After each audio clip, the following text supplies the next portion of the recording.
On Twitch. Testing on Twitch.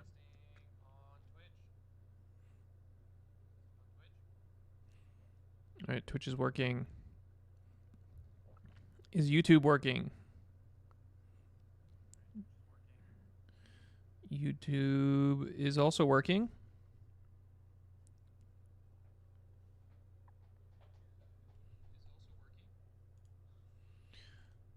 And I think X is also going to work. So all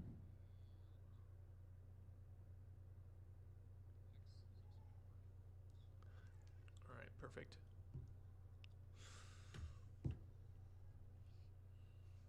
Good morning, Ed. How's it going? I got a new microphone. You guys better be ready. I got a professional podcast microphone, so hope the audio quality is top notch.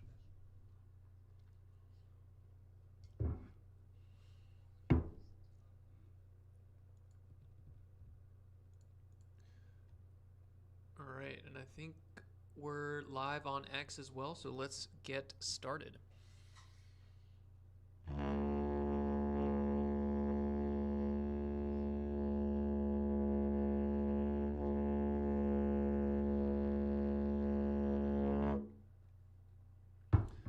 All right, welcome to another Hoopo stream. How's it going, Magnus? Today we're going to be doing a stream on quantization and sparsification. So these are concepts that we've looked at before, but this technology continues to improve. So we're going to see what the current state of the art is on these techniques. So we're going to be looking at two papers specifically that came out on this. We're going to look at Slice GPT, compressing large language models by deleting rows and columns. This is from people at Microsoft and ETH Zurich. And this comes out 26 January 2024, so just a couple weeks ago. And then we have a second paper called By LLM, Pushing the Limit of Post-Training Quantization for LLMs. And this was released on the 6th of February 2024, and this is a group coming out of also ETH Zurich, but also University of Hong Kong and Beihang University. So two different approaches to making models smaller, right? And basically both of these techniques, what they're really trying to do and what quantization is trying to do and what sparsification is trying to do is take a big language model and then just make it smaller so that you can use it more easily with less memory, and it takes less compute, less time. Each inference is cheaper, and so on, right? Both of these are what are known as post-training techniques. So this is not, there are types of quantization and sparsification that can be done during training, right? Where basically as you're training the language model, you're removing weights and you're kind of doing stuff while you're training it. But both of these are post-training, which means you already have a pre-trained language model. In both of these papers, it's actually going to be quite convenient. They're going to use the same model. So both of these papers use the Llama 2 70B variant, OPT 66B, and the Phi 2 models. So it's quite convenient because we can basically compare them directly. Here they're also going to be using the Llama 2 70B here, and I think the OPT as well, which are all just kind of generic open source language models. A little bit older, Llama 2 is starting to kind of show its age, but these techniques should work with pretty much any neural network architecture. How's it going, Majetti? So why don't we start off with this one, Slice GPT. I think this one kind of frames the problem of is a little bit easier to understand, and I feel like it leads into this second paper a little bit easier. Okay, so abstract here. Large language models have become the cornerstone of natural language processing, and not just that, but they're just basically the path to intelligence in pretty much every single domain. See them in everywhere now. Sparsification provides a solution to alleviate the resource constraints of compute and memory, and recent works have shown that trained models can be sparsified post hoc, and here they mean after they're trained. So you can take a pre-trained llama model and then sparsify it afterwards. Existing sparsification techniques face challenges as when they need additional data structures and offer constrained speed up with the current hardware. In this paper, we present SliceGPT, a new post-training sparsification scheme which replaces each weight matrix with a smaller, dense matrix, reducing the embedding dimension of the network. Okay. We're going to look, I guess let's finish the abstract and then we'll look at that figure. So they remove 25% of the model parameters. So in a Llama 2 70B, right, that would be 20% of 70 billion, or 25% of 70 billion, while maintaining 99% zero-shot task performance. So basically, a model that performs 99% as well as Llama 2 70B with only 75% of the parameters. So that's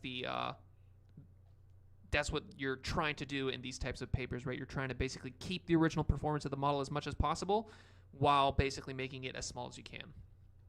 Our sliced models run on fewer GPUs and run faster without any additional code optimization. On 24 gigabyte consumer GPUs, we find we reduce the total compute for inference by 64%, right? And here, right, the difference there is that you're reducing the total number of parameters, but with less parameters, the compute isn't like perfectly linear with respect to the number of parameters, right? So like sometimes if you can reduce it by 25%, the number of parameters, you get 64% faster compute. So the compute scales better than that.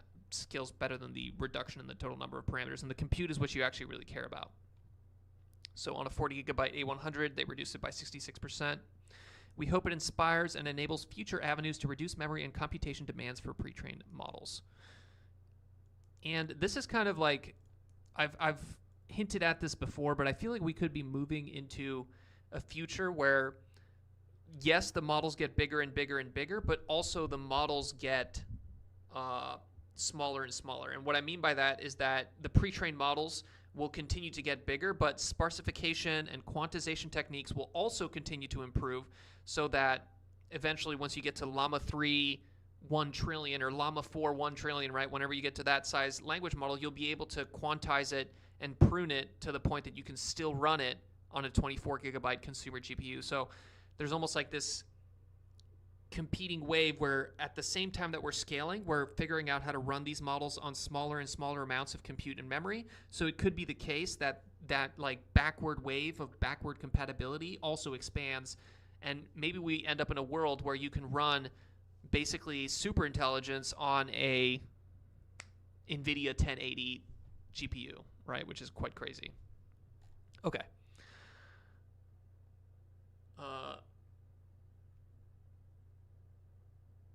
Many models require multiple GPUs to be able to compute a prediction, and because these models are autoregressive, multiple forward passes of the neural network are needed to generate text responses. So when you're using a large language model, right, it's an autoregressive model, which means that it's looking at its in order to produce the next token, it needs to look at all the previous tokens. So it could basically produces tokens one at a time. What this means is that for every token, you have to perform an inference, right, which is basically running through the entire model, computing all the weights, and then getting the final output, right?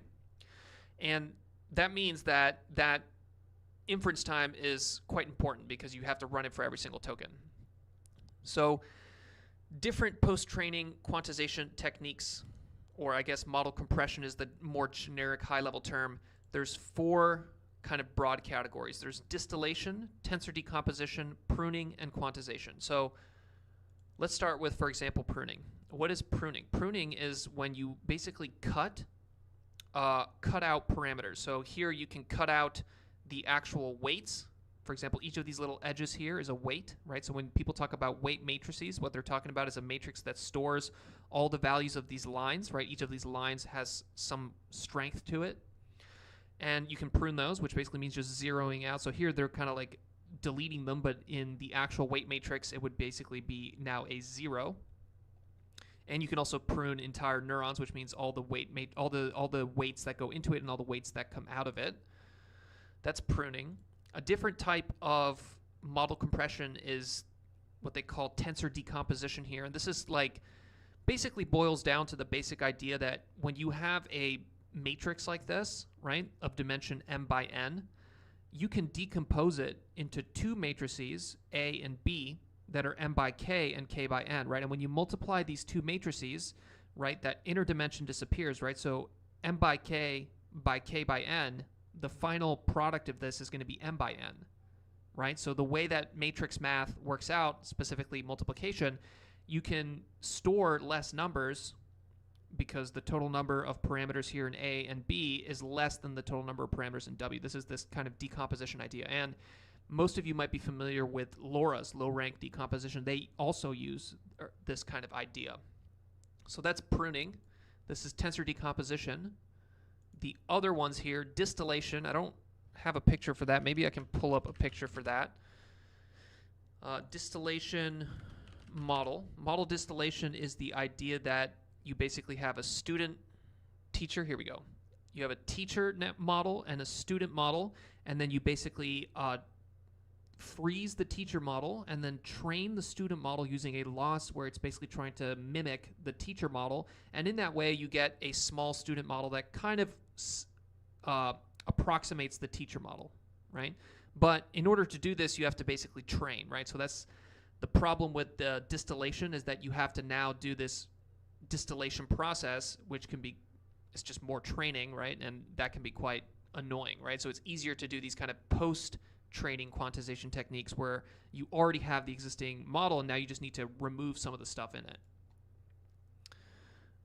And then the last one, quantization, is what this second paper is going to be about. And in the quantization paper, what your quantization family of approaches, what you're basically going to be doing is that each of these little weights, right, each of these edges represents one weight, one parameter. It has some value, such as 0.747334, something like that, right? And that value is stored in your computer in a data type. And that data type takes a certain amount of bits, right?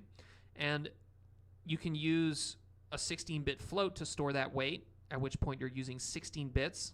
And this determines how much memory you're using, right? So 70 billion parameters, each being stored at 16 bits, is half the size of 70 billion parameters, each being stored as 32 bits, right?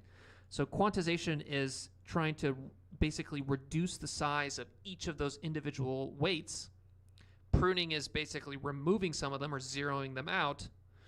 Tensor decomposition is using this property of matrix multiplication to reduce the total number of numbers that you're storing or weights. And then distillation is the process of training a newer, smaller model that tries to mimic the bigger model. So I would think that's a pretty good little summary of basically all the different types of model compression.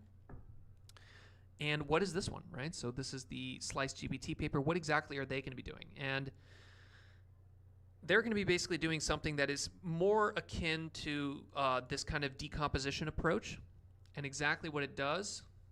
Bonjour from Austin. How's it going, Mosi, dude? I'm in Austin as well. So if you ever, I don't know if I want to hang out with viewers though. You know, I don't want you guys to kill me and skin me.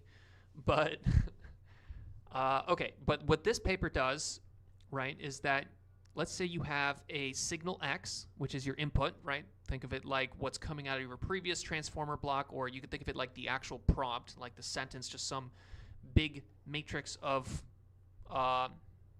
values. That's your input. You have your weight matrix W, right? And here the blues represent some value versus the white represents a 0. Right, so each of these white zeros, think of it kind of like basically removing the actual edge here, right? So here you have unstructured sparsity, which means that the sparsity, right, which things are 0 and which things are not 0 is kind of random, right? If you look at which squares are white and which squares are blue, there's kind of no structure to that. There's no pattern to it, right? 2 to 4 structured sparsity. This is now when you basically, as they say, where each block of 4 weight matrix entries contains 2 zeros, right? So here now you're adding some structure or some specific pattern to the sparsity. You're basically saying, okay, I'm going to have, for every block like this, there's always going to be 2 that are sparse and 2 that are not sparse. And the way that kind of GPU memory works out, having structure makes it a lot more compute and memory efficient as opposed to unstructured sparsity.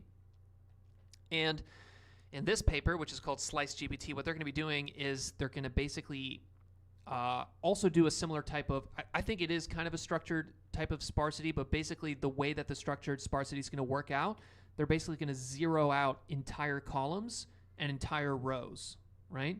And they're going to do that by coming up with this transformation matrix Q. And this transformation matrix Q, right, kind of similar to this, right? You're going to be able to multiply this transformation matrix with your weights, and in that way, basically zero out entire rows, entire columns, and then you don't have to do any of the matrix multiplication for that, right? Which means that it's going to be much faster, requires much less memory. While pruning methods have been around for some time, many approaches require recovery fine-tuning after pruning to maintain performance. And here what they're talking about is that most of these approaches, whether it's quantization or pruning, or maybe not distillation as much, but pruning and quantization, generally when you do that, the performance of the neural network drops, right? So in order to reinvigorate, right, or maintain the performance, you're basically going to have to do a little bit of fine-tuning on top of it, right? So you trained, you did a bunch of pre-training, then you prune or quantify, the performance drops, you do a little bit extra fine-tuning, and then the performance gets up to that 99% of the original model performance, right?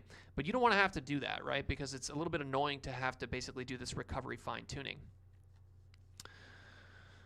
Pruning methods work by setting some of the elements of the weight matrix in an LLM to 0 and then optionally updating the surrounding elements of the weight matrix to compensate it. Okay, so this is like a kind of a variant of RFT, I suppose. Slice GPT prunes away, slices off entire rows or columns of the weight matrices, right? So it's not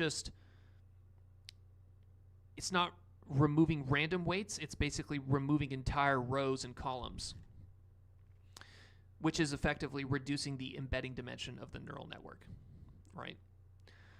We introduced the idea of computational invariance. We showed that we can apply orthogonal matrix transformations to each weight matrix in a transformer without changing the model, right? The orthogonal matrix transformation is this Q, right? So what they mean by without changing the model is that they're reducing the embedding dimension, and basically the embedding dimension, for example, you could think of it like this dimension here, right? How many rows are there in this W matrix?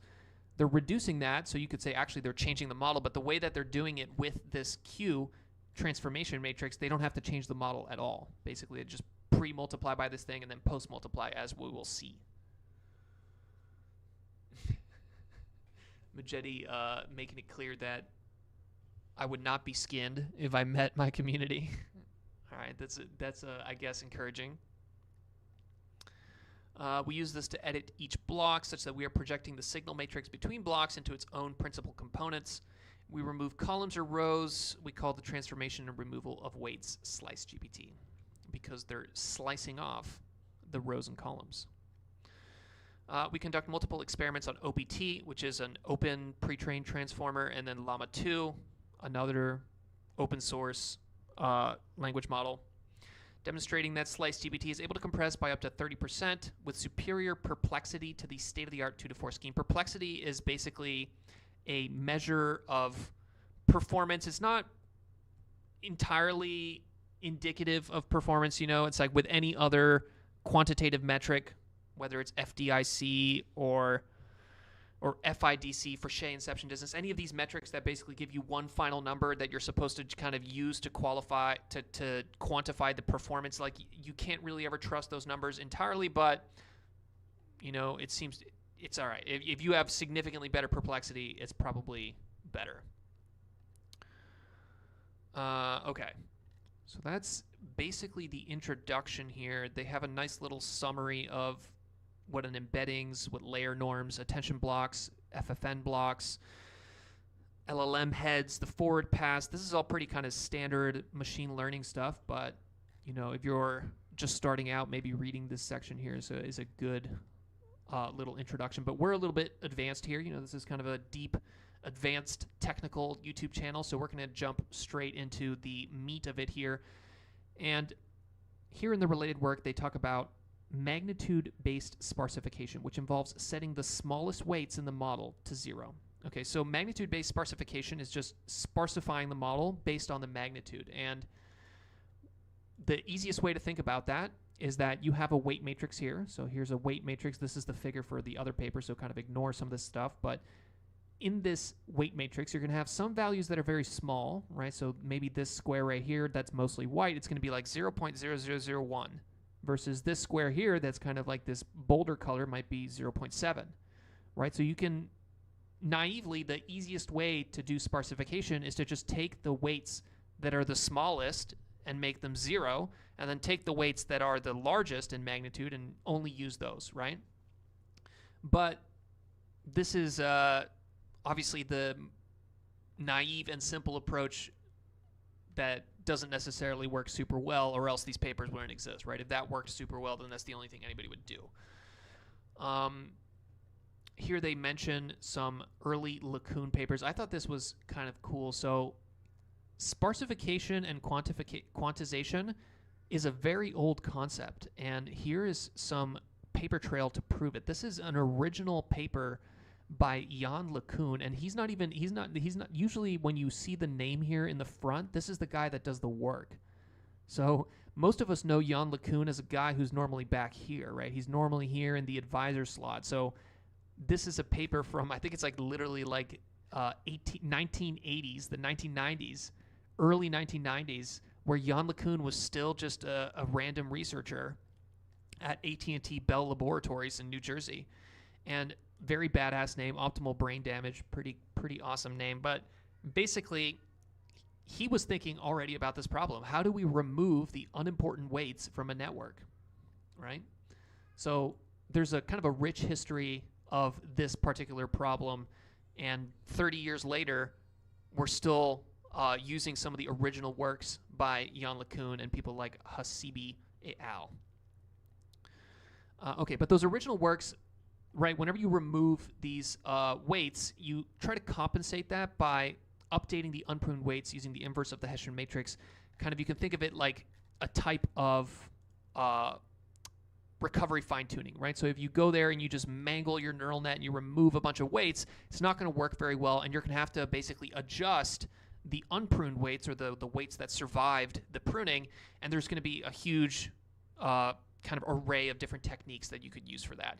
In the Jan LeCun paper specifically, they use the inverse of the Hessian matrix.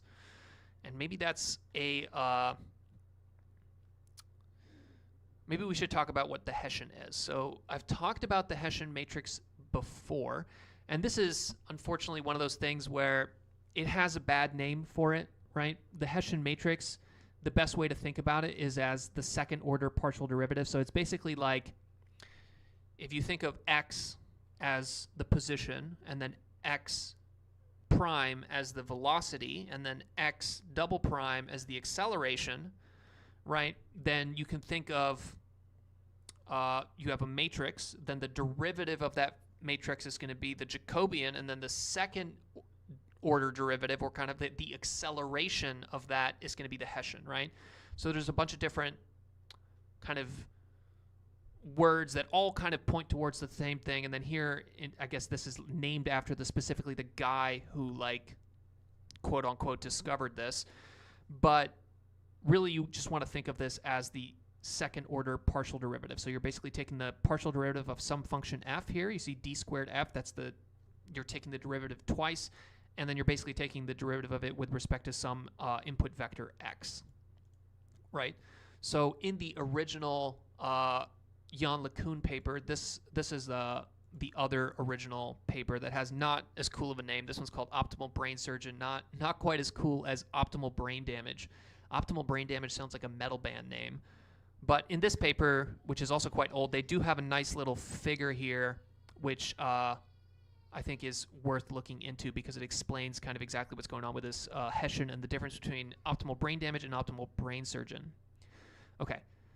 So error function of two weights in a network, the local minimum occurs at the weight W star. Okay, so here we have a three-dimensional plot, and the z dimension, or this up dimension, you could think of it as the error or the loss, right? So basically you have a little neural net here that has two weights, two little neurons in this neural net, and those little neurons have some weight 1 and some weight 2, right? And the value of that weight here is basically whatever, 0 to here and then 0 to here, right?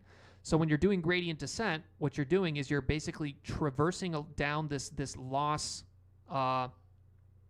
landscape, this loss manifold, and you're moving and moving and moving down into some value of weight 2 and weight 1 that is basically has the lowest error, right?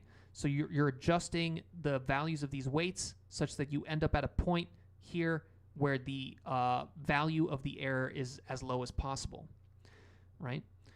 In this illustration, a magnitude-based pruning technique, right? So a technique that, as we said before, the simplest type of technique where you just remove the smallest weight, removes the smallest weight, which in this case is weight 2.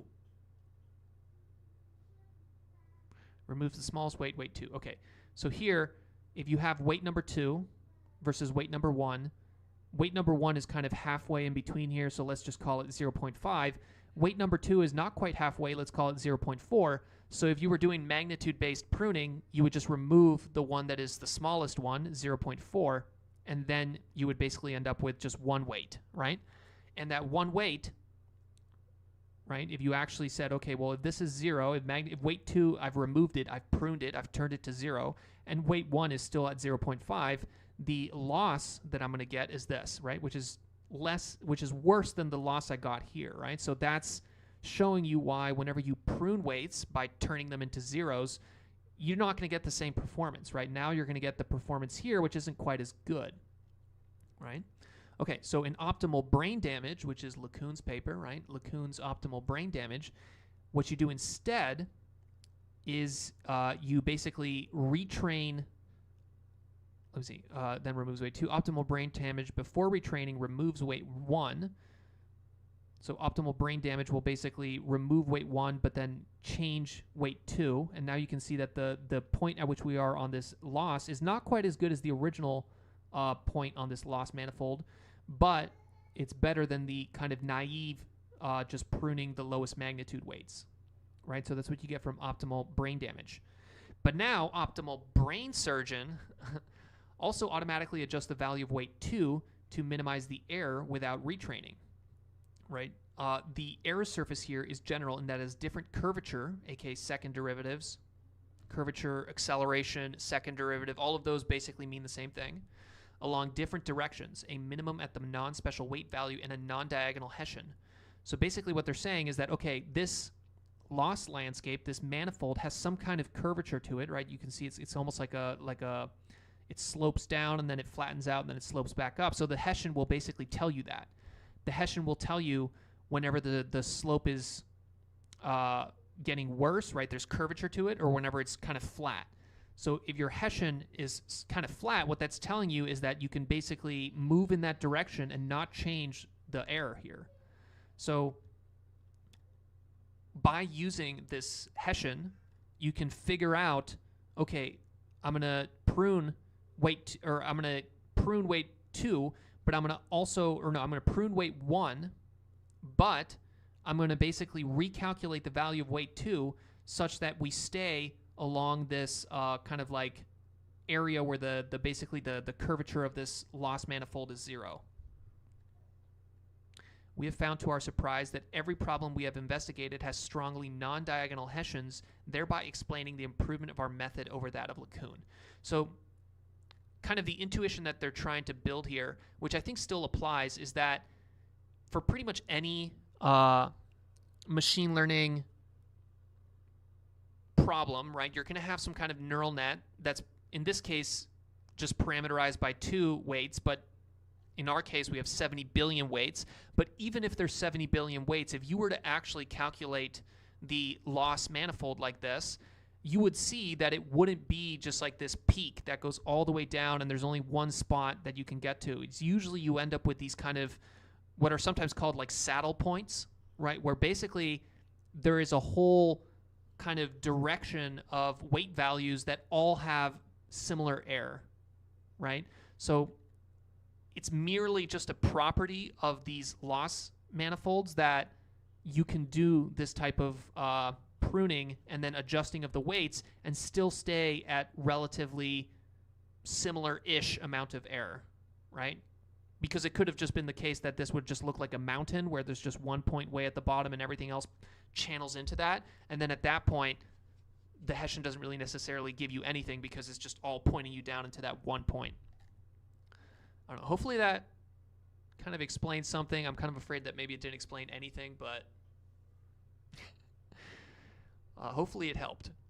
But unfortunately, this Hessian is a little bit annoying to calculate, right? You don't want to be able to, you don't want to have to calculate and store the inverse of the Hessian matrix every time, right? For these early works, right, in 1993 and in whatever this was, the 1990s, like, you could calculate the Hessian because it's not that bad. You're dealing with like a neural network that has like 2 layers and has like 10 weights in it, right? So like calculating the Hessian of that, you could literally probably do it on pencil and paper. But nowadays we have billions of parameters, right? And lots and lots of layers stacked all on top of each other. So calculating this Hessian becomes increasingly more and more difficult as time has gone on. So these approaches have become a little bit more difficult to implement. Recent research has explored techniques. One technique is you could just approximate this Hessian or apply it separately to each layer, which comes from this paper. So this is Optimal Brain Compression 2023. And in this paper, they basically do the Jan LeCun situation, right, where you're basically using this Hessian matrix to determine which weights to prune, the weight to prune, right? But you calculate the Hessian, or you approximate the Hessian per layer, and by doing it per layer and only approximating it, you can actually do it, right? You still need to do some extra amount of stuff, but it's not completely intractable as computing the Hessian for the entire neural net all the way to the loss function, which is what you see is being done here, right? This is the Hessian with respect to literally the highest level loss function that is going all the way down the neural net. Okay. These techniques have proven effective. They are not practical for large language models. Okay, so here in figure 2, they're going to basically adjust this. So over the course of this paper, they kind of continue to go back to this figure and show how it changes over time. But the first version of it here is basically a very simple transformer network. So you have signals input arising from the previous block. Here's your inputs. They're coming in. Here's your WK, WQ, WV, right? Your key, query, and value matrices. I have our good old-fashioned LLM visualization pulled up. Highly recommend this. This is a staple of our streams, but right in here we have a multi-head attention. Here's the 3 heads, and then for each head you have some queries, some keys, and some values. So those 3 matrices represent this here, WK, WQ, WV. You have your multi-head attention. Here you have the residual connection that goes around right there. So that residual connection is this part here, right? So you see this, that goes around. It just basically skips that entire multi-head attention, also called the residual connection. You have this projection matrix, and then not shown here, but you have this layer norm here, right? So the layer norm right here, I guess this is it right here, layer norm. But the layer norm, you can actually break it up into 3 things here. You have your M and diagonal alpha. So the signals arising before being passed through the attention layer norm and then a feed-forward network. The feed-forward network is also called the MLP. It's this part down here. So these are the MLPs, right? And then you have a projection that goes to the MLP and then a projection out of the MLP back into the format that you need to go to the next attention block. The attention and FFM blocks both have input and output linear operations. Blue, which we did note in the text, is W in, W out. The linear operations of layer norm M and diag are highlighted. This and subsequent figure do not show biases. So the biases here refers to the fact that generally you have weight matrices multiplied by the input, but then you also have this additional thing that you can add called the bias, right? So I don't know if they have it on here. Yeah, here they do. So here you go. Here's your biases. So this stuff is multiplied. Biases are added. So it's W times X plus B, where B is the bias, W is the weights. Okay. Then that comes out, and then it goes through these W1, W2, where W1, W2 are the multi-layer perceptron or feed-forward networks. So that's basically a transformer block, but in a new, interesting kind of diagram that you've never seen before, but it's the same thing you've become comfortable with. Okay. We propose to delete rows and columns of the weight matrices, which is similar to pruning of filters and channels in the ConvNet literature. Okay, so here, right, again, this paper, the slicing paper, what they're going to be doing is removing entire rows and columns, and this dimension here, right, the height of this, the number of rows in this W matrix, you can basically think of it as the dimensionality or the embedding dimension of that particular neural net. Or if you were doing a convolutional neural net, right, you could also think of it as the channel dimension or feature dimension. Okay, let's get into actually SliceGPT here, though. So SliceGPT method relies on a computational invariance that is inherent in the transformer architecture. By this we mean that it is possible to apply an orthogonal transformation to the output of one component so long as it is undone in the next. So if we have an orthogonal matrix Q, which is going to be their transformation matrix, I think they call it, transformation Q, right? Orthogonal here basically means that no matter which way you multiply it, it gives you the identity, right? It's like they're orthogonal to each other. So Q transpose Q is equal to QQ transpose equals I. I is the identity matrix. It's basically just a bunch of zeros with a bunch of ones along the column. If you multiply a vector x by q, it does not change the norm of the vector. So whether you do qx bar is basically x bar because it's a orthogonal matrix. The dimension of q will always match the embedding dimension of the transformer D. Suppose the XL is the output of one block. So the output of one block is the input to the next block. So here the input signal X would be the output of the previous block.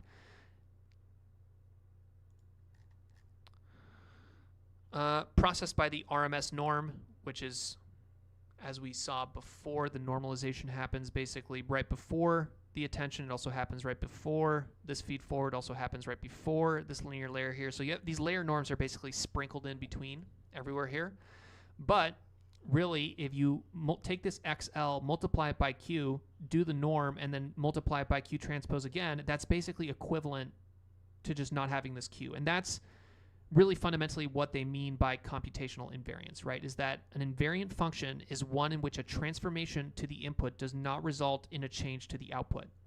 So we can apply any orthogonal transformation Q to the weights of the transformer without changing the result so that the computation can be performed in any transformed state.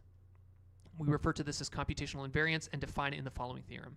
Okay, so basically what they've done is they've turned this entire problem of sparsity into a new problem where we're just trying to figure out a matrix Q that we can multiply our input and our weights by, right? We multiply our input by Q and then we multiply our weights by Q transpose.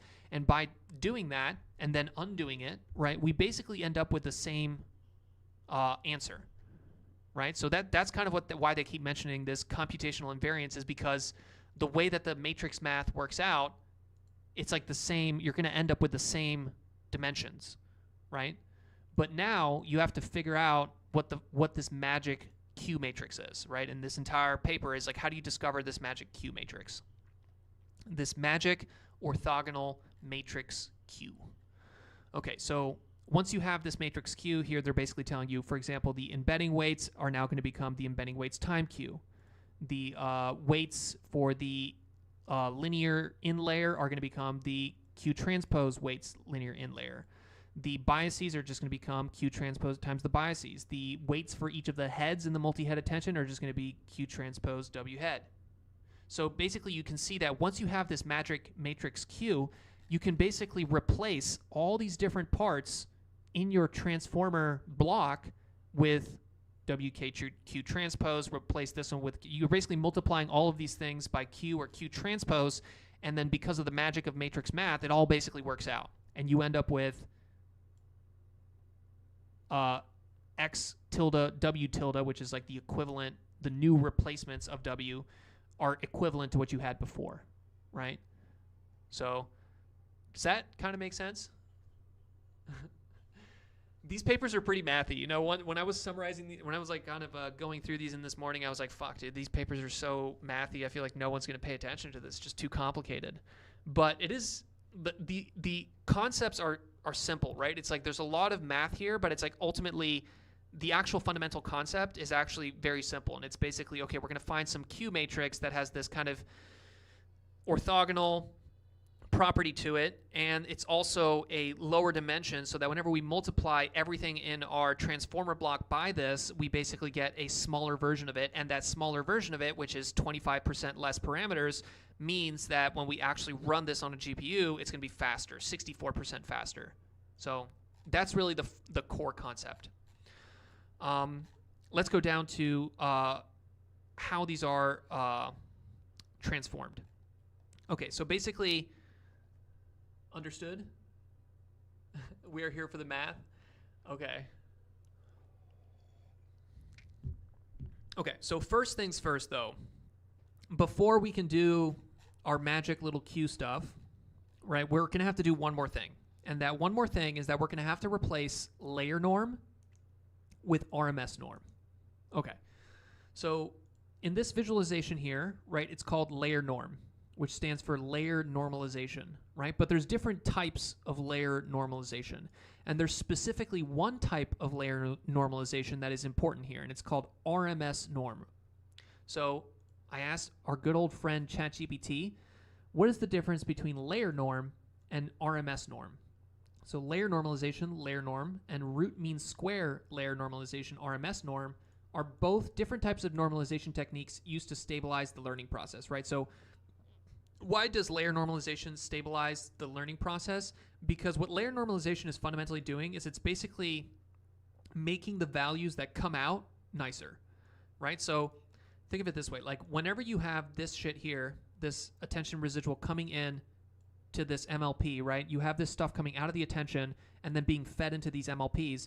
There might be big values in here, right? There might be values that are big and values that are small. So by doing the layer norm, you basically kind of squash them all. You basically, the values that are very big just become a little big, and the values that are very small become just a little bit small, right? So you're normalizing it, or basically shaping the distribution of those parameters so it's a little bit nicer, a little bit more centered around 0. It's like, it's just a little bit cleaner so that you can, when the gradient flows through it, you're not multiplying very big numbers by very big numbers and very small numbers by very small numbers.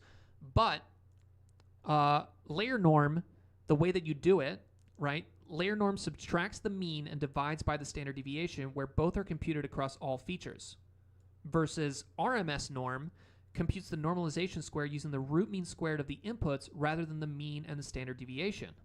Okay, so they're basically doing the same thing where they're kind of just normalizing this, but the difference comes from the fact that root mean square is easier to compute than the mean and standard deviation required for layer norm. So if you actually look at the equations or the steps required to compute, to perform RMS, you need to first multiply each element of the input by xi, then get the average of all of those, and then get the square root, right? So that sounds kind of annoying, but not as annoying as what you need to do for layer norm. If you're doing a standard layer norm, you need to first compute all the averages, then you need to subtract the mean from each average. So here's each element, xi, you're subtracting the mean, mu here, you're squaring it, and then you're dividing it by the number of inputs xi, and then you get the standard deviation. Then once you get the standard deviation, then you can actually do the layer norm,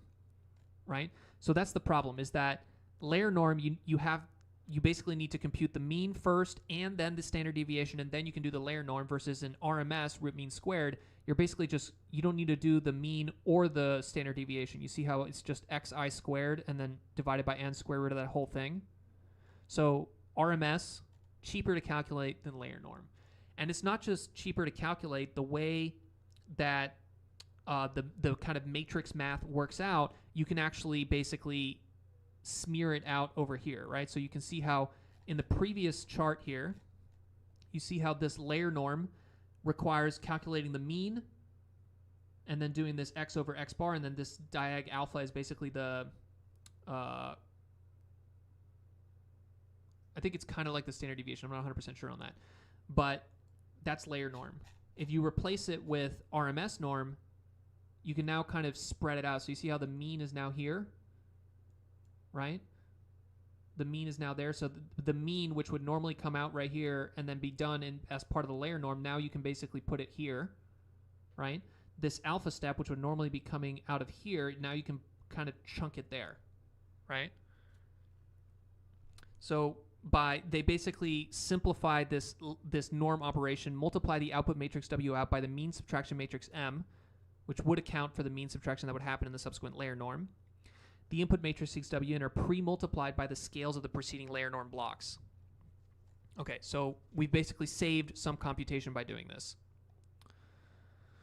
Okay, but now that we've replaced layer norm with RMS norm, now we can do our little trick, right? And the trick is this Q. So now we're going to take our W and multiply it by Q transpose, and we're going to take each of our keys, queries, and weight matrices, also multiply it by Q transpose, and then whatever comes out of this multi-head attention, right, which is already being multiplied by this M, which is the mean, which you need for RMS, then you're also going to multiply by this Q. So back to basically our original formulation of, hey, we're going to figure out this orthogonal matrix Q, which is basically the same, right? You can, if you multiply and then multiply by the transpose, you end up with the same thing. It's computationally invariant. We're going to fix the transformer layer norm, make it a RMS norm. By making it an RMS norm, we can push the mean calculation here. By pushing the mean calculation there, we can now pre-multiply and post-multiply by this Q and the Q transpose, and now we have a version of our transformer block that is basically gives you the same exact answer. Not just basically, it actually gives you the same answer, except these matrices have less numbers in them, right? You see this little hash grid pattern? What that's telling you is that the values at these rows and at these columns are basically zeros and they don't matter. So you've now figured out a block, a transformer block, that is computationally equivalent to your transformer block of whatever your pre-trained model is, whether it's a Llama 2 or an OPT, but all the matrices in that are now smaller. And because they're smaller, you can fit more of them on your GPU memory, which means you can run that big model on a smaller GPU, and because there's just less numbers, you can basically compute it faster. Tight. Yeah, and that's basically it. Like, you know what I'm saying? Like, that's the entire trick here. Okay. But how we can get this Q, right? How the fuck, what is this Q? Can we even find this? To compute the matrices QL, we use PCA, which is Principal Component Analysis. And then we also need to select a calibration data set. So both of these, any kind of post-training aware, post-training model compression, whether it's post-training quantization or in this case post-training pruning or sparsification, you're going to have some kind of calibration data set, right? So you're basically going to say, in order for me to make sure that this block here is computationally equivalent to the block that I had before, right, I'm going to need to have some sample data. So if I put a little bit of sample data, or in this case they call it calibration data, and I feed it into my block, and out comes some answer, and then I feed that same calibration into my new block, which is multiplied by these Qs, I should get the same answer, right? And that's a little bit of a problem because you're hoping that this calibration data set is representative of the entire data set and all future inference data distributions that you're going to feed through it, which is a little sketchy, but generally it works out. So once you have this calibration data set, you're basically going to figure out the PCA, and maybe we can look at what PCA is. So PCA stands for Principal Component Analysis.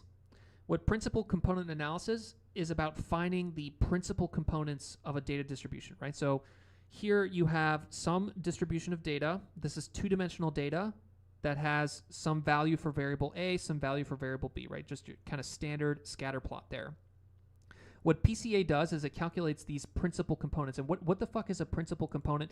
A principal component is basically you could think of it like a vector, you're coming up with a new basis vector, a new kind of like XY axes that are better capture the variance between the data, between the elements of the data, right? So here, if you think about axis X and axis vectors for this data, they're not necessarily giving you much information, right?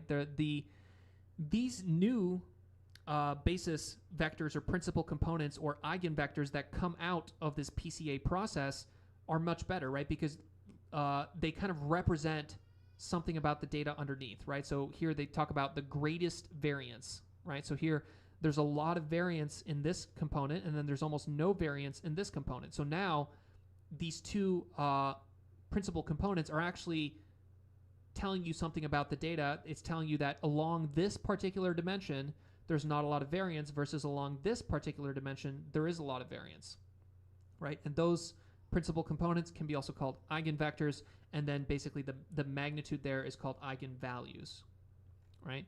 So I like this little chart here. It shows you. So let's say that this data here that is scatter plotted in this random XY here, let's say that it was a classification problem, right? And you had, I don't know,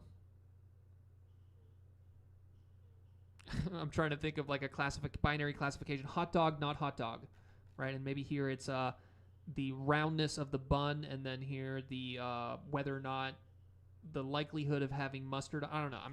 I'm just saying random shit there, but you can see here how now by analyzing principal components, right? By changing the basis from whatever this arbitrary variable A, variable B is, right? If you look at that, it'd be very hard to train a classification model that separates those.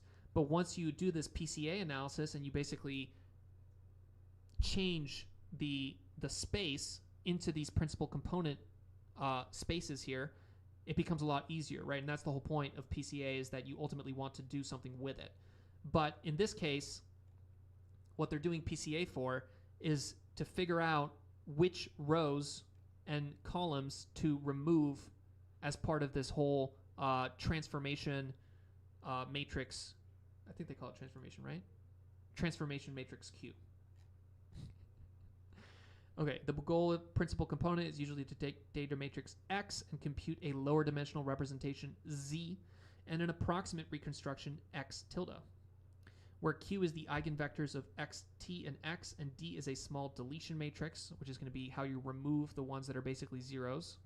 We apply PCA to the signal matrix X between the blocks, never materialize the N by D, and apply the deletion matrix to the operations preceding and succeeding the construction of that matrix.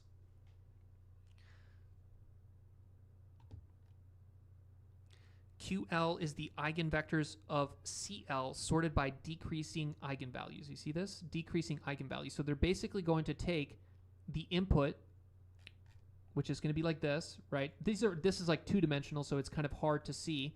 Right here, like they're taking a two-dimensional thing and they're doing PCA into 2 dimensions, so you're not getting that dimensionality reduction kind of part of it, but PCA can be used for dimensionality reduction. That's often what it's used for. Usually it's used to basically take something that's very high dimensional, like 128 dimensional, reduce it down to like 3 so that you can visualize it. In this case, you're doing it so that you get these eigenvectors and these eigenvalues. And the eigenvalue, see how this is a very big eigenvalue? What that's telling you is that this dimension here represents a larger variance than this dimension here, right? So there's, along this particular eigenvector, there's a lot of variance in the data set distribution, versus along this dimension here, this eigenvector here, the eigenvalue is smaller. So whenever they sort the decreasing eigenvalues, right, they're basically picking the components that have the most explanatory power, right, or that they have the most kind of variance along that dimension in this Q, and that's how they're going to get this Q matrix. So they're basically doing PCA on the matrices that go into a transformer block to figure out the dimensions that don't matter and the dimensions that do matter. Once they figure out the dimensions that don't matter and the dimensions that do matter, they can construct these orthogonal Q matrices, which they then use to basically pre and post multiply all the different blocks of weights inside this transformer block. And from that, you can then effectively get something that is computationally invariant. It's not quite computationally invariant, right? Because you're zeroing out this stuff here, the rows here, and you're zeroing out these columns here, and those aren't exactly zero, right? The eigenvalues for those are quite small, but they're not exactly zero, which is why ultimately the performance of this is going to be a little bit worse than the performance of the full transformer block without this Q stuff. Okay, so that got pretty heavy pretty quick. If you guys have any questions, let me know. We can go back onto it, but we're going to look a little bit at the experiment. So that's basically the method, and now here they kind of talk about the experiments. They use Hugging Face transformers and then PyTorch, which is interesting. The other paper also uses the same thing. So this paper also uses PyTorch and Hugging Face transformers. The paper, this one here, by LLM, uses a single 80 gigabyte NVIDIA A100, but this paper has a single H100, which is kind of a weird setup. You know, I feel like if you have enough money to afford H100s, how do you only have one H100? You know what I'm saying? It's like if you're the type of person who has Lamborghini cars, you probably have multiple Lamborghinis, because that's, you know what I'm saying, like the kind of person who buys that car probably buys multiple fancy cars. So it's like, I don't know, I just thought this was kind of weird that they just have a single H100 GPU, right? I feel like people who have H100s have like server racks of H100, but okay. It takes approximately 3.5 hours to complete. So what are you doing in those 3.5 hours? Well, you're doing this shit. You're basically doing PCA for every single transformer block and then figuring out which rows and columns you can remove. And in order to do that PCA for every transformer block, you need to be feeding in this calibration data set. So you have your already pre-trained model, your Llama 2, and then during 3.5 hours, you're basically feeding in these little calibration data sets. Those go into every single layer, right? And then at every single layer, you do this PCA in order to calculate this Q, and now you have this Q matrix, which is extra parameters, right? Now you have to store this extra Q instead of just storing this stuff here, but the way that the deletion of the rows and columns works, it's a lot less memory to just store these Q matrices and these reduced weight matrices than it is to store the original weight matrices. We use double precision for computing the eigenvectors of the covariant matrix. Double precision here basically refers to 32-bit. 32-bit is used for the double data type. So float is usually 16, and then doubles are 32. So they're basically saying that whenever they're doing the PCA, they're using 32-bit just to get the maximum precision that you can for computing those eigenvectors. Using single precision for eigenvectors leads to discrepancy in the final accuracy, which means that maybe if you used 64 bits, is double 64? Wait, I might be wrong there. Double is 64 or 32?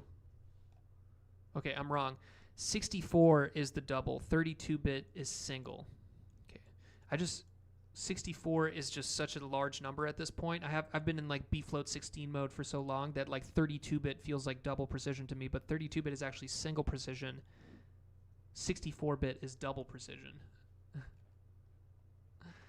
Okay. The calibration sets they're going to use are 120,024 samples from Wikitext 2 and then 5,000 samples from the Alpaca training data set. This is kind of what I mean by like, this just feels sketch to me, you know, like, do we think that 1,000 Wikitext 2 and 5,000 Alpaca training data points, is that indicative of the entire data set distribution and indicative of the distribution that you're going to run into when you're actually performing inference? Not really, right? So it could be the case, like it's hard, I think it's like, it's probably one of the weakest parts of these post-training model compression techniques, is that I feel like relying on these tiny little calibration data sets, there's just might run into like sampling bias and sampling errors, right? Where you're optimizing with respect to a very small calibration set that is not indicative of the full thing. They evaluate on OPT, Llama 2. We were already looking at that. Here you have the perplexity results. So for dense model, so a model that has 0% sparsity, 0% sparsity means that you have pruned none of the weights. All the weights are still there, right? You have a Llama 2 70B gets a score of 3.11 on perplexity. Perplexity is lower is better. So you can see here, obviously, the Llama 2 70B has a perplexity score of 3.11, which is better than the Llama 2 7B, which has a score of 5.11 perplexity, right? So now Slice GPT, which is this sparsification technique with 30% sparsity, so you've gotten rid of 30% of the model weights through this pruning. Now, look at that, Llama 2 70B at 7 billion parameters, you get 7.51 perplexity, so a little bit worse, and then 4.77 perplexity, a little bit worse. So you're losing a little bit of performance, but 30% less parameters is 60% faster inference, so it's worth it, right? And this is where I kind of start thinking about what quantization and sparsity looks like in the future, right? So imagine it's now 2026, and we're reading another one of these papers, and we're getting 60% sparsity on a Llama 4 100B. Don't you feel like the perplexity for that is going to be even better than this Llama 2 70B 3.11? You know, I feel like if you start like plotting these in your head and kind of extrapolating from that, the sparsity is going to keep getting more and more sparse. The perplexity is going to keep going down, and then the difference between dense and sparse perplexity is also going to keep improving as we get better and better techniques. So, I don't know. This is why I feel optimistic that we're going to be able to run AGI on like a cell phone, right? And not just a cell phone that was that you bought in 2026. You're going to be able to run it on a cell phone that you bought in like 2015.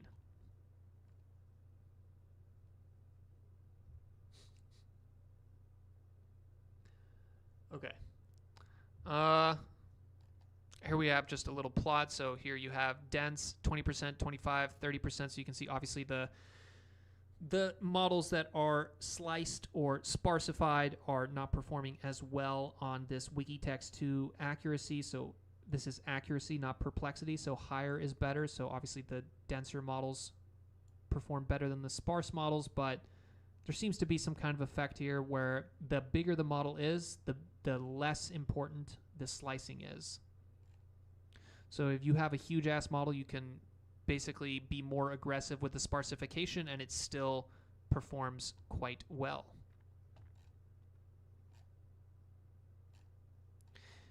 Actually, I think I might have realized something. So in this paper, they mention that they use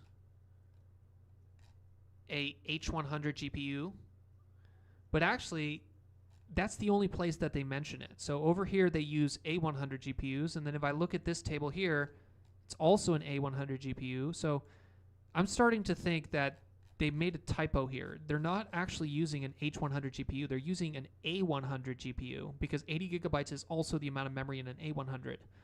So I think that maybe that's a resolution to the mystery, is that this is not actually an H100 GPU. They're using an A100 GPU, and they just did a typo there because every single other part of this paper only mentions A100 GPUs. So that's I think there's something there. Okay.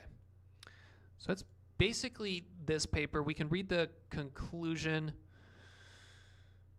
but that's a rough typo. Yeah, it's weird because, like I said, like no one has H100s. The people who have H100s, like, they're not using them like one at a time to do like fucking sparsification research, you know? Like the people who have H100s are using them like 10,000 at a time to do model pre-training. So it just felt a little weird that they like had an H100, but it makes a lot more sense if really it's a typo and they only have an A100, which is kind of what you can expect a kind of like academic research group like this to have. Okay. let's take a little break here. Let's sip this coffee. Let's sip some water, and then we'll go into the second paper here by LLM. If you thought the last one was complicated, this one's a little bit more complicated. So,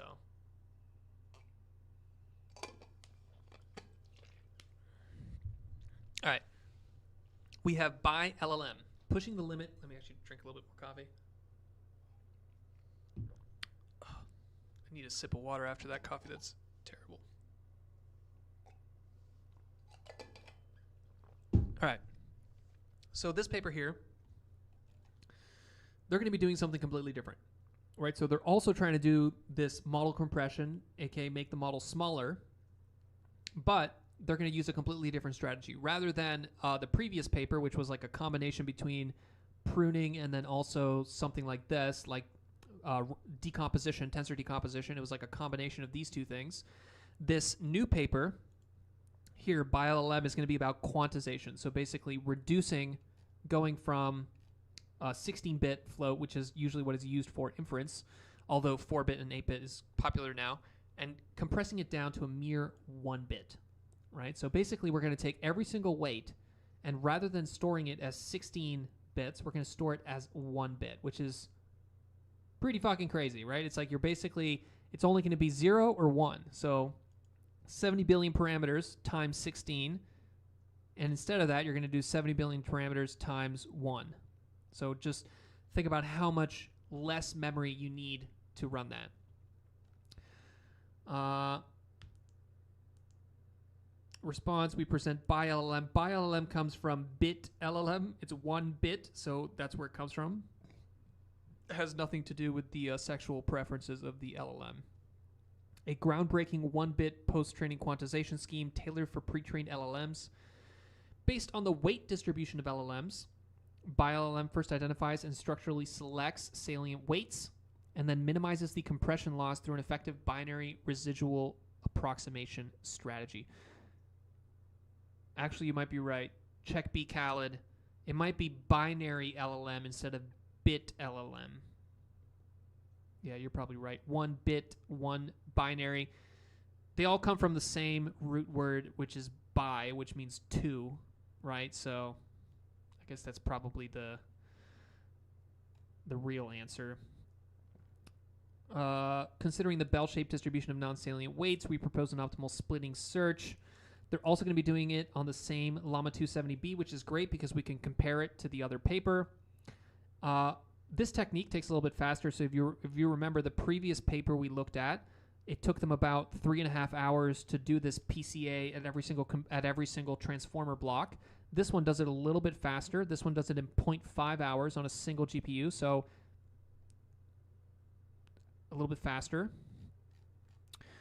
Here in figure 1, the perplexity of Llama 13B, so perplexity lower is better, right? So here, the lower, better. And you can see by LLM, this is other types of quantization. So PBLLM int 8, this is 8-bit quantization. GPTQ is a quantized GPT. So these are, you can see how 1-bit quantization, other people that have tried 1-bit quantization, they get basically absolutely terrible perplexity scores. Look at that, 168,000 perplexity score versus in this paper they get 15.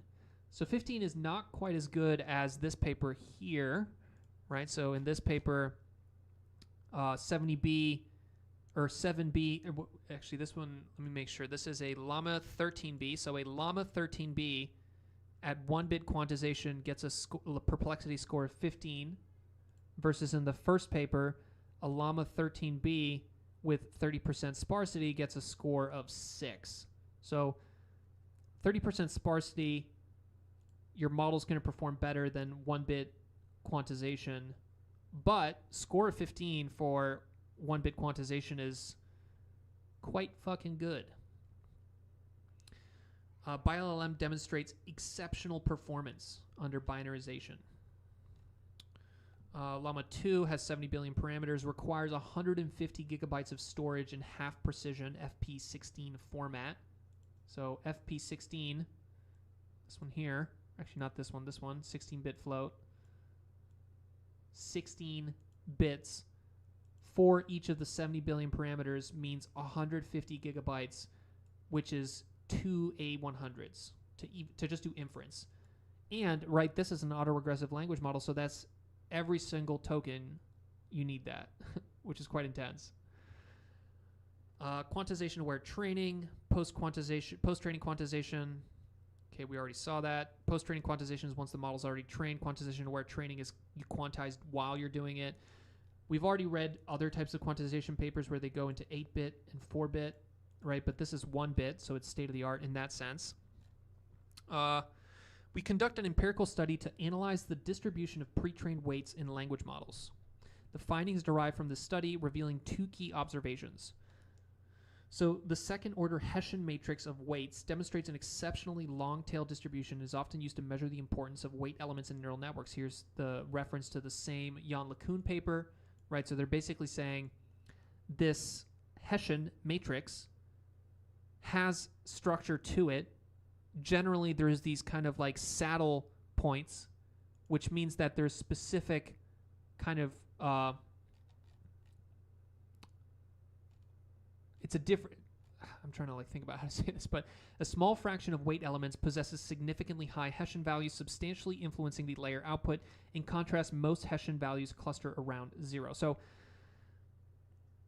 basically, like what they're doing is they're going to be looking at the values of these weights, right? The actual values of the weights, and they're going to be looking at the Hessians, the Hessian matrix, which is for every single weight in the Hessian matrix, second order partial derivative with respect to that. And they're going to notice that these things have a distribution to it, right? So the weights themselves have a Gaussian distribution. That means it's centered around 0. So the values for all these little weights are basically hovering around 0. You have most of them hover close to 0, and then you have kind of a tail that goes out of values that are a little bit more negative, and then values that are positive. The Hessian has this long tail distribution here where most of them are 0, but then you have like some of them that become basically higher order magnitude. It's kind of this is a little sketch because they plot this on the same thing. Like I feel like they should have just done 2 different plots here because this is 2 different things, but they plotted on the same axes here, which makes it a little bit confusing. But basically the Hessian has this long tail distribution, and then the values for the actual weights themselves has this bell-shaped or Gaussian distribution. This bell-shaped distribution exhibits a significant resemblance to the Gaussian or Laplace. Most weight values cluster around 0 with a non-uniform bell-shaped distribution. The uniform is talking about a uniform distribution would just be a flat line. So a uniform distribution would be basically like a flat line like this, where there's just as many weights at the minimum as there are at the maximum as there are at 0. A minority of weights plays an important role in LLMs, whereas the majority of weights exhibit characteristics of redundancy. And this is a finding that we actually read this paper as well, this Tim Detmers paper. Tim Detmers is like a legendary quantization deity. He writes really great quantization papers. But basically what everyone is coming to the conclusion of is that a lot of these weights are not doing anything, right? So like when you actually look at the weights inside a neural net, most of them aren't actually doing very much at all. There's actually only a subset of the weights that are kind of driving the majority of the performance and the majority of the final output, right? So there's this kind of like significance, or they're calling it here saliency, right? Where they're basically saying, or sensitivity, sorry, I think they're going to use the word saliency later, but basically there's weights that matter and weights that don't matter. And this entire problem is just trying to figure out which weights matter and which weights don't matter. Okay, motivated. We propose a novel 1-bit post-training quantization framework. We achieve a trade-off between accuracy and storage savings. Incorporates error compensation on a block-wise basis. BioLLM achieves state-of-the-art performance for LLMs across multiple LLM families, and first achieves extremely compact 1.07 bit width in an average for the PTQ binarization. Okay. Large language model quantization. We're going to skip through that. Let's go to Hessian-based second-order error compensation. Let's look at this. Okay. So here we have figure 3, schematic of the post-training quantization binarization framework for LLMs. The left side shows the structure of the transformer block after binarization. So this is the same transformer block that we saw here, right? It's the same transformer block that we see here, right? It's just the same transformer block that you're used to. It's just here they kind of did it in like a weird way where you have the input coming in here. You have your weight matrices for your queries, keys, and values. Your queries and your keys multiply. Then there's a softmax right here. Then you have your values, also a multiplication. You have your projection, which is this part here. Right here's your projection weights that get projected into the LLM or into the MLP or the feed forward. Right there's your feed forwards. There's your feed forwards. Here they kind of ran out of space, so ideally they would have probably put this part here up at the top here, but they probably ran out of space, so they kind of like made it loop around this way. But this arrow here should go all the way down here and then come in through here.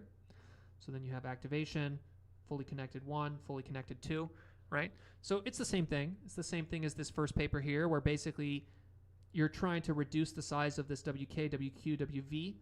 In this first paper, they do it by pre and post multiplying by these Q matrices, which are basically come from a PCA, where the PCA is discovering which eigenvectors matter and which eigenvectors don't by looking at the eigenvalues. But here, instead, they're going to be basically looking at the entire weight matrix and the entire Hessian of the weight matrix, where the Hessian is calculated per layer. So basically, they're looking at the Hessian for each individual layer based on the same, I think they also call it, let's see if I can find it. All right, we'll run into it. Oh, here we go. Calibration data. So they're also using calibration data, right? So much like the other paper, right, in order to calculate the Hessian, you're going to need to feed some input into this layer and then be able to look at that second order derivative. And that input that they're going to feed into those layers are basically sampled from the training data set. So that's supposed to be representative of what you'd see in practice. So if you look at the weights, right, and you look at the Hessian, you're going to notice that some of the weights are very close to 0, right? So here you have absolute value. This is basically the magnitude of the weight. So if we were doing the naive magnitude-based pruning, we could just zero out all these weights that are small. But you can see that some of these weights are bigger in magnitude than the other weights. But they're going to basically do this 2-step process. So the first step is what they call bell-shaped splitting for non-salient weights. Or actually, that should be the second step. The first step is binary residual approximation for salient weights.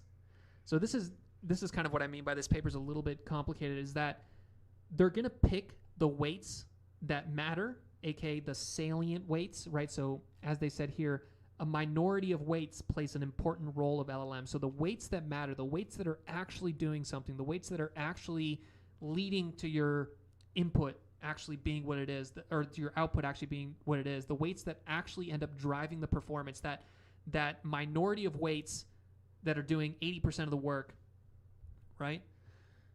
Those are the salient weights. And for those weights, we're going to do this binary residual approximation where we're going to basically say, okay, only those weights. So you see how we basically used the Hessian to figure out those weights. The weights that matter are the ones that have the ones that where the Hessian value is large, right? And because the Hessian is mostly 0, right, you can basically come up with some threshold here and say, okay, all the weights that have a Hessian value or second order derivative that is very small, we're just going to say they don't matter. And then all the weights where the Hessian value is big, those are the ones that matter.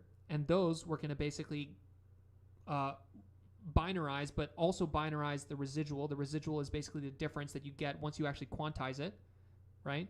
They have a second thing here. Actually, this is a better example. Illustration of the salient weight binarization. So making the weights binary, but only the salient weights, right? So that's what salient weight binarization means. So you have your Hessian matrix. You take the columns of the Hessian matrix that matter. Then you use that to get the corresponding weight values, the salient weights, the ones that actually matter, just by looking at the index, right? It's the same index. You see here how the dimensionality of this weight matrix is the same as the dimensionality of this Hessian matrix, right? Because the Hessian matrix is just the partial derivative of each of those things. Then you're going to pick those. You're going to binarize that. The residual here, this is a typo here as well. This should be residual, not residual. But it's a little bit confusing because the word residual is sometimes used to refer to this connection here, residual connection. But here they're literally referring to basically when you quantize what's the leftover difference, right? Like residual vector quantization. It's the same residual that is used there. And you're going to basically store that in B2. So you're going to have, for the weights that are salient, you're going to be storing B1 and B2, right? The B1 binarized from salient weights is made into a residual with the original value and then binarized again to obtain B2. So you're actually duplicating, you're storing two numbers for the weights that matter. So the weights that don't matter, the salient weights or the non-salient weights, you're just going to store them in 1 bit, right? You're just going to have 1 bit that represents that weight. It doesn't really matter, so who cares? Just store it as 1 bit. The weight that does matter, the weights that are salient, we're going to spend two bits to store them. We're going to have 1 bit for the actual value of it and then another bit for the residual, right? And the reason that it'll work out, so extra storing bits. So, okay, well, if we're going to store 2 bits for the weights that matter, doesn't that mean we're going to double the number of weights? Yes, but no, right? Because the number of parameters that you're going to have to end up storing is going to be 2 times the ratio of the weights that is salient plus 1 times the ratio of the weights that is not salient. So the non-salient weights, you're only going to store them in 1 bit. The salient weights, you're going to store 2 bits for them. But because this R salient is going to be quite small, right? This R salient is going to be just a small percentage, 10%, right? That means that the total number of parameters that you're storing is small, right? And that's how it all works out, is that you're spending 2 bits to store the weights that matter. You're spending 1 bit to store the weights that don't matter. And because of that, you're using the model performance is going to be okay, right? If you were to use only 1 bit to store all of the weights, the model performance would be shit. So you figure out which weights matter by using the Hessian. And then once you know which weights matter, you use 2 bits to store those, and then you use 1 bit to store the ones that don't matter. Does that kind of make sense? Maybe. Utilizing solely the magnitude of the weights cannot fully capture the impact of each element on the model's performance. We thus leverage the Hessian of the matrix, or Hessian matrix, to assign the salience of the parameters in each under-binarized layer. Each represents the Hessian matrix of each layer, and Wi represents the original value of the element. And if you notice here, the saliency, aka how much this parameter matters, Si, is equal to the magnitude of the weight divided by the inverse of the Hessian. That's actually the same as this original LeCun paper. So if we go to the original LeCun paper, here's that same thing. Here you go, boom. LQ equals the weight divided by the inverse of the Hessian. This one isn't squared, but it's basically the same shit, right? It's like you're basically the magnitude of the Hessian and the magnitude of the weight are the 2 things that determine how important that weight is. So this isn't even a new idea, guys. This is like 1990s idea. Okay, so how are you going to find this? How are you going to find the weights that don't matter? Hessian outlier weights constitute a mere 1 to 5% of the total. Sensitive Hessian values are predominantly concentrated in specific columns or rows. So that's why in this figure you see how the Hessian matrix, there's specific rows here that have like much bigger values than the rest of them, right? So most of these values here in this Hessian are 0, as we would expect from here, right? So here, most of the values in the Hessian are 0. But there's specific rows and columns of this Hessian that have big values. And this is another place where the data set, what they call the calibration data matters, because I think that it could be the case that if you had different calibration data, the rows and columns of the Hessian matrix that have large values would change, right? So that's kind of like something that is a little bit sketchy there. Okay, BioLM employs a per-channel type of binarization. We determine saliency through a per-column segmentation of the whole weight matrix. Optimized search algorithm aimed at minimizing quantization error determines the number of columns within the salient group. So basically, how many of these columns are you going to be using, right? So you're using basically the Hessian matrix or saliency to segment out the weights that matter. So you're basically using this to cut out and then basically say, okay, these are the ones that matter. You see how all the rest are 0 now?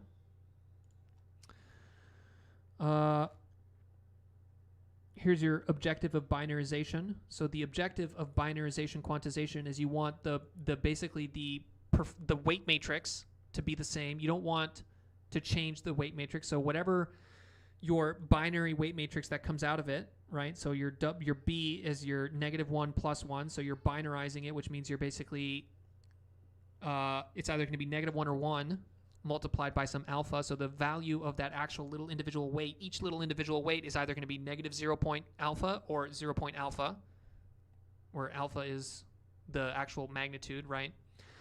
But you don't want that to differ too much from W, right? Because if it differs too much from W, then your performance is going to drop, right? So basically the objective that you're trying to do here is figure out some weight matrix B, of which everything is binarized except for the salient weights, which are stored with 2, right?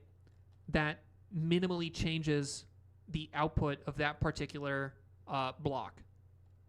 And then they have like, this is a little bit unnecessary, but they go through kind of this like long derivation here. Direct preservation, blah, blah, blah, minimizes binarization error through second order approximation of a select subset of salient weights.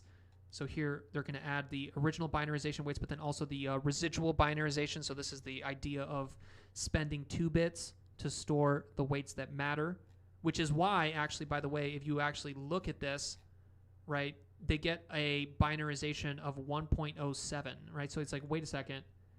I thought you were telling me that they're going to reduce it to 1 bit, so shouldn't there just be 1 bit per weight? And it's like, not quite, right? Because somewhere between 5 and 10% of all the weights are these salient weights that matter, and for those you're going to use basically 2 bits. So that's why when you actually cut to the end and you say, okay, well, how many bits am I using per weight? You're actually using 1.07 bits per weight, right? But it's not that you can't actually store something in 1.07 bits. That doesn't make any sense, right? It's like bits are discrete.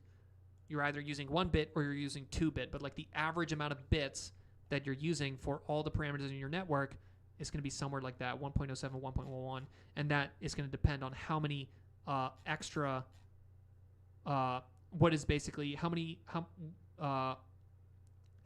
of the weights are you considering salient and thus spending 2 bits to actually store. Okay. Let's see. This is another typo here. Calculat D. Let's see, figure 5. Distribution and splitting schematic of the 4th projection layer in Llama 2.7b. So the 4th projection layer in Llama 2.7b is going to be, this would be the first projection layer right here. This is a nano GPT. This would be the 2nd projection layer right here.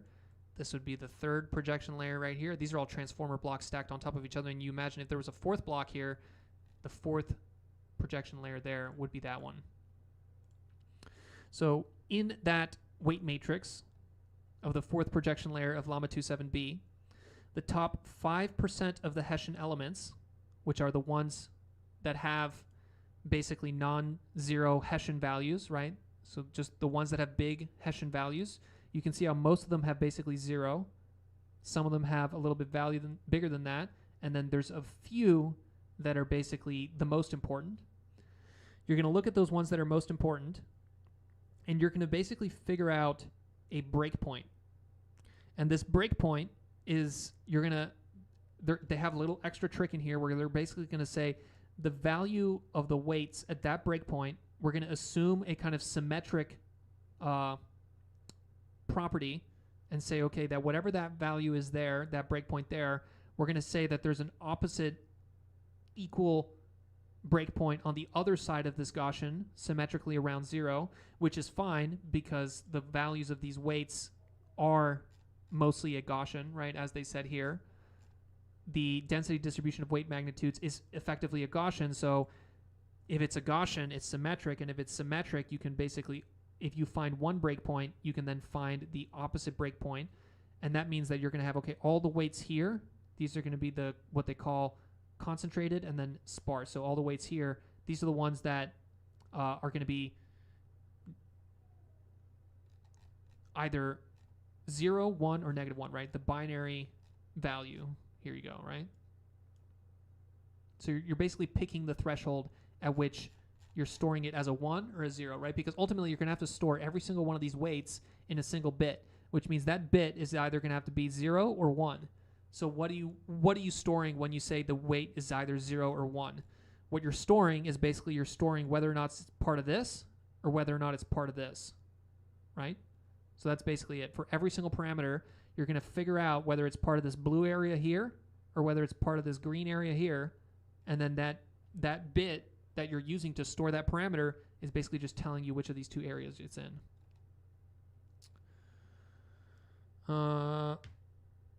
Binary quantization, representing an extreme form of uniform quantization, encounters more loss in the presence of non-uniform distributions, right? So the more not like a Gaussian your weight distribution is, the less good this type of approximation is going to be.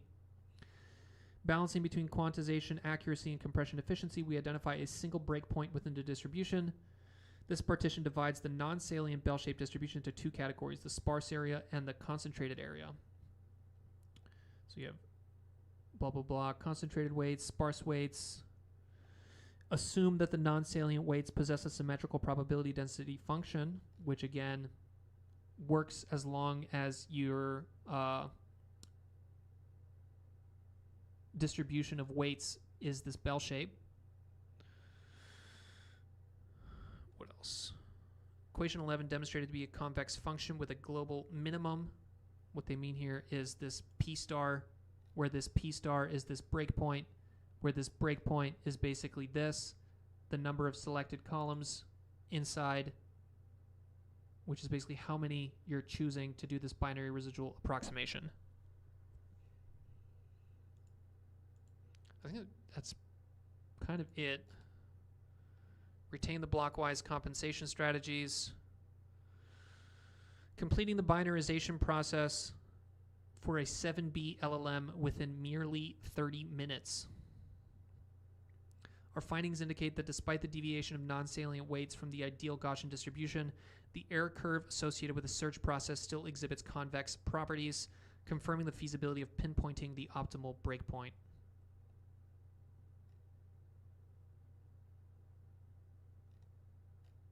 I'm trying to see if there's anything else that's interesting here.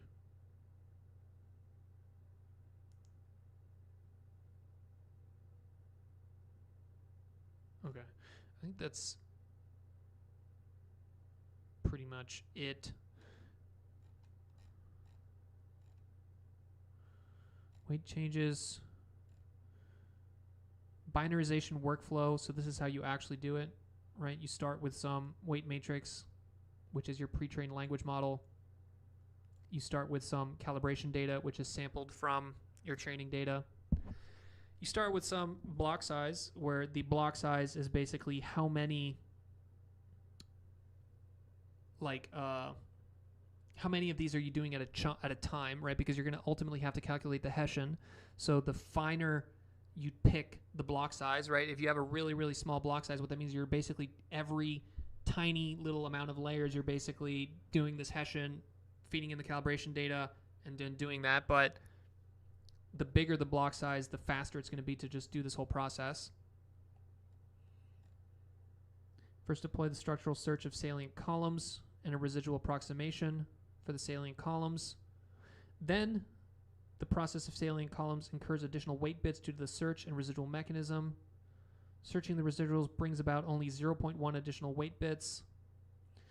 For these non-uniformly distributed weights, we use a split binarization strategy to find that optimal P star, and then the symmetric symmetrically reflect that across the 0 to get the negative part of that. So get that P star and then that negative P star. The fuck am I? I'm right here? No, I'm right here.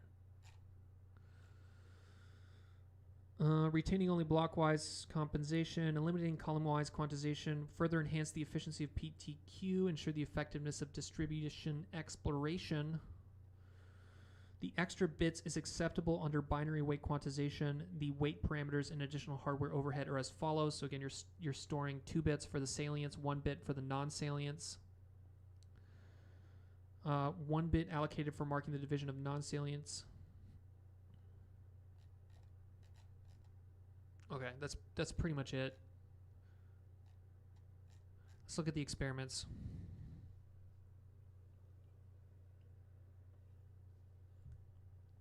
Why are there multiple breakpoints if you only divide the Gaussian area into 2 categories?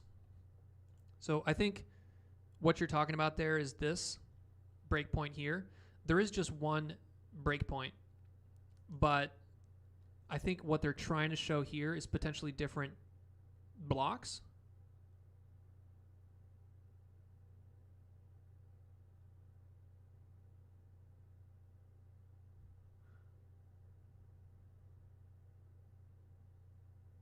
The breakpoint P divides the non-salient weights into 2 parts, right? But as Ed is saying, here there's like 4 lines. So why is there 4 lines, seemingly 4 breakpoints, instead of just 2 breakpoints, or 1 breakpoint that's reflected and then separates this into 2?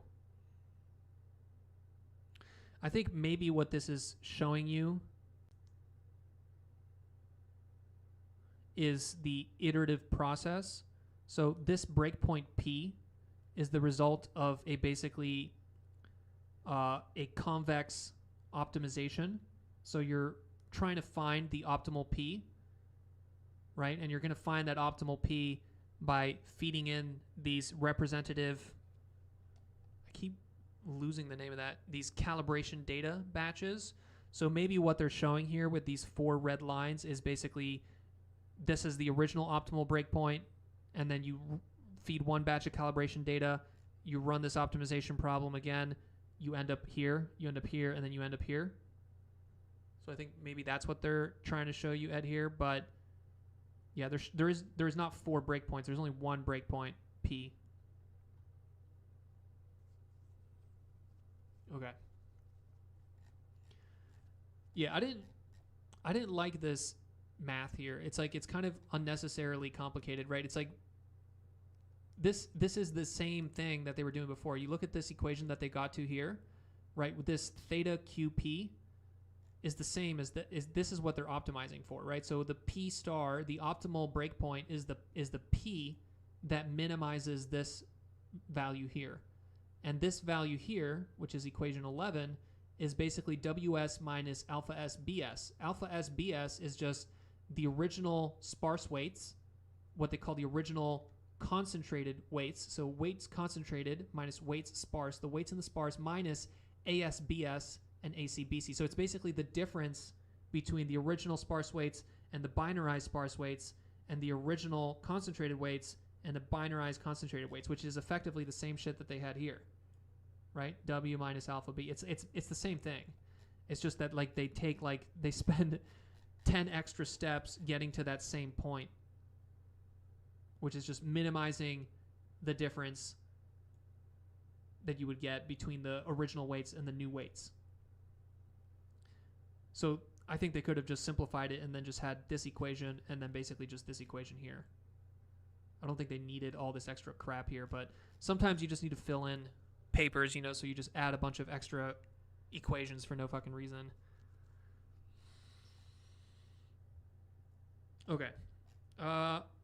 In terms of the experiments, these guys also use PyTorch, also use Hugging Face, also use an 80 gigabyte NVIDIA A100, and because this is a post-training quantization, they don't need to do the recovery fine-tuning, the RFT, but they probably could. They probably could if they really wanted to, and that's the the magic of all of these, right, is that you can combine them. And I'm going to kind of sneak ahead into the conclusion section of the original paper that we read. So this is the Slice GPT paper. But in the original Slice GPT paper, they say, opportunities remain to build on our method. Smaller but dense LMs perform better than LMs with 13 billion parameters. We do not blah, blah, blah, blah, blah. Okay, perhaps a combined method could obtain the best of both. Other methods of computing Q could improve the results. To further decrease inference time and GPU count, complementary methods, including quantization, could be used. So what that means is that there's nothing that's preventing you from taking this approach where you're calculating these Q matrices and then doing this crap here and then zeroing out these columns, and then also quantizing all the values here. Right? So you could basically combine both of these papers. You could combine this paper where you're basically taking all the little weights and making them either 0 or 1, or if they're salient, making them whatever between 4 values, right? 0, 0, 0, 1, 1, 0, and 0 was the other value. But you can quantize and prune and get the best of both worlds, which is pretty crazy because it means that if you're already reducing model size by 25% and getting 99% of the performance, and then in this paper, you're reducing model size by basically 16x and getting not quite 99% of the performance, but close to it, that's pretty good. So actually here we can compare the real numbers. So here we have perplexity on Wikitext 2, which is the same as we had here. Here we have perplexity on Wikitext 2. Where is it? Let me bring up this table. Is it this? Yeah. Perplexity results on Wikitext 2. This is a little weird because the numbers are different. So Llama 2 7B gets a 5.11 score. Here, Llama 2 7B at full precision gets 5.47. So those should be the same. It's a little sketchy that they're not the same, but they're close enough that it's okay. So that's what you're trying to beat. You're trying to beat 5.47 perplexity at 16-bit precision or full precision, right? With BiLLM, which now you're using 1.08, and the reason it's not exactly 1 bit is because the salient weights, you're spending a little bit more bits, but you get 32.48, which is not great, right? So this technique here, the 30% sparsity of Slice GPT, 7.51 is a lot closer to 5.11 than you get here, where you're getting 32.48. But interestingly, the bigger the model, right? So here at a 7 billion versus 7 billion parameter versus 70 billion, 3.32. That should match this one, but it doesn't. It's 3.11. But 4.77 versus 3.11 versus 8.41, 3.32. So it does seem like these sparsification and quantization techniques work better the bigger the model is. And sparsification seems a little bit more robust in terms of maintaining model performance than 1-bit quantization. But 1-bit quantization is a bit extreme. But there's also nothing that prevents you from combining these methods. So I don't know what the combination of these would be, but think about a 30% sparse 7B Llama 2 that also is quantized to 1 bit. You could probably run that on like a GPU that has 8 gigabytes of VRAM. So pretty powerful. What else? They compare. We apply a small amount of recovery fine-tuning, and you get a little bit better.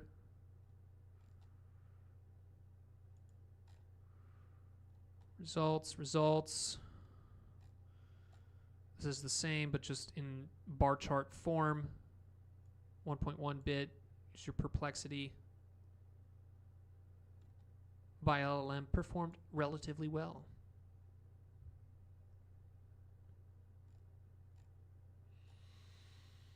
That's pretty much it. Conclusion.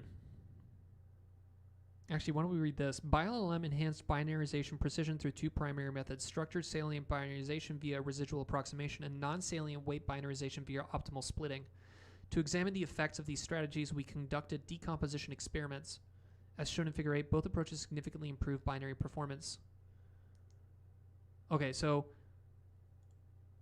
they compared if you just did this and then zeroed out everything else versus if you just did this and didn't do this extra part here, right? So that's in these ablation studies, you're basically comparing anytime you have a complicated technique, you do an ablation result to basically say, okay, well, this complicated pipeline, which is like 4 different steps, what if we only did step 1? What if we only did step 2? And so on.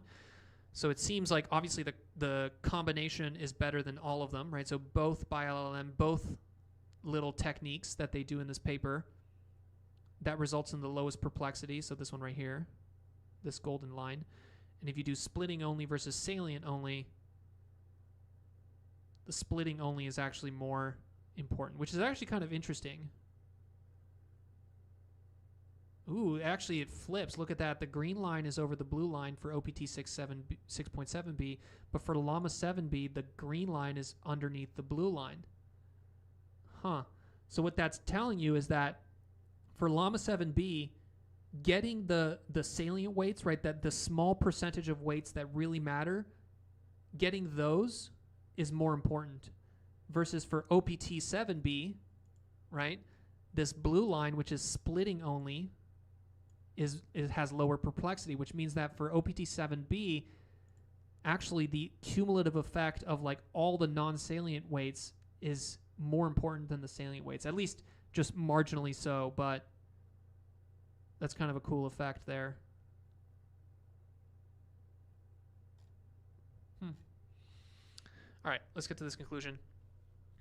This work proposed a novel post-training binary quantization method named BiLLM, specifically tailored for compressing pre-trained LLMs, model compression. Inspired by the characteristics of weight values and Hessian distributions, we adopt a binary residual approximation for structurally salient weights, aka the weights that matter, to preserve their capability at ultra-low bits, aka 2 bits. For non-salient weights, the weights that don't matter, we employed our optimal segmentation for group binarization. So we decide on this cutoff point and then basically use that to split it into 2 groups, or either 0 or 1, which is what we're going to store inside that 1 bit that we're going to use for the non-important weights. We employed optimal segmentation for group binarization, aka we're going to pick the ones, we're going to segment based on that Hessian. Our results demonstrate that LLMs can undergo a one-time weight quantization at ultra-low bits without substantial loss of precision. BiLLM has pioneered the achievement of LLM performance guarantees at an average bit rate close to 1 bit. We validated the binarization performance of BiLLM across multiple open-source LLM families and conducted generalization tests on a fine-tuned instruction model. BiLLM achieves the bit-width quantization frontier of LLMs, promising to facilitate the deployment of LLMs in edge scenarios, aka on your cell phone, and resource-constrained devices, and encourage further exploration in LLM compression. I also like this. So impact statements. Normally, a lot of these papers, they try to kind of like virtue signal and be like, oh, like we're aware that training on an A100 causes global warming, and we're so sorry about the global warming, and we're sorry about, like promoting big tech power or whatever the fuck kind of weird stuff they try to say. But in this paper, they just give 0 fucks, and they're like, there are many potential societal consequences of our work, but none of which we feel must be specifically highlighted there. So +1 to the authors of this paper for being chads, I guess, and not giving a shit about the social implications, because I think those are always a little overstated. Okay, is there anything here? This is the actual, so whenever you binarize, you end up with the weight itself is either negative alpha, 0, or alpha, right? So basically the weight is going to either be negative alpha, 0, or alpha, where the breakpoint is going to be the alpha, right? And that's the alpha times binary. So this is going to be -1 or 1 or 0, and then you're going to have your alpha there, multiplying that. So the alpha is going to be the actual like number like 0.4 or like 0. I guess in this case it's 0.005 would be your alpha. Okay. Where are we at? We're almost at the 2-hour mark. I think this is pretty good. Let me see if there's anything else that I had pulled up here. This is the optimal brain compression, which is based on optimal brain surgeon, which is based on LeCun's optimal brain damage.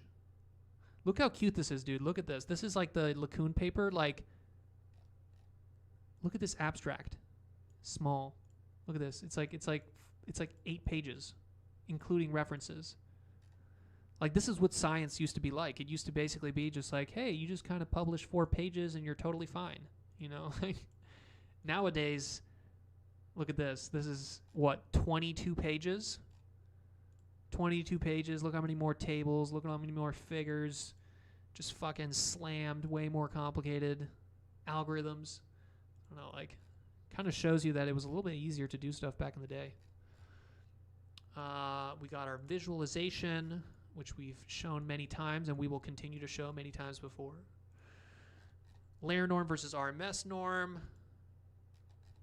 Principal component analysis.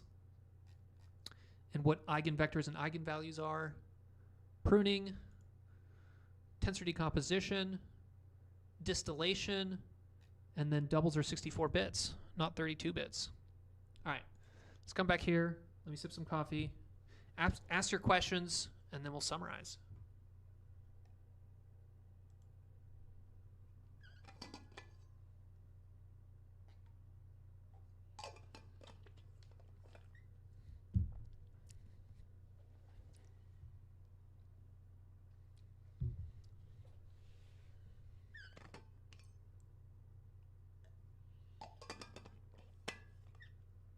Alrighty.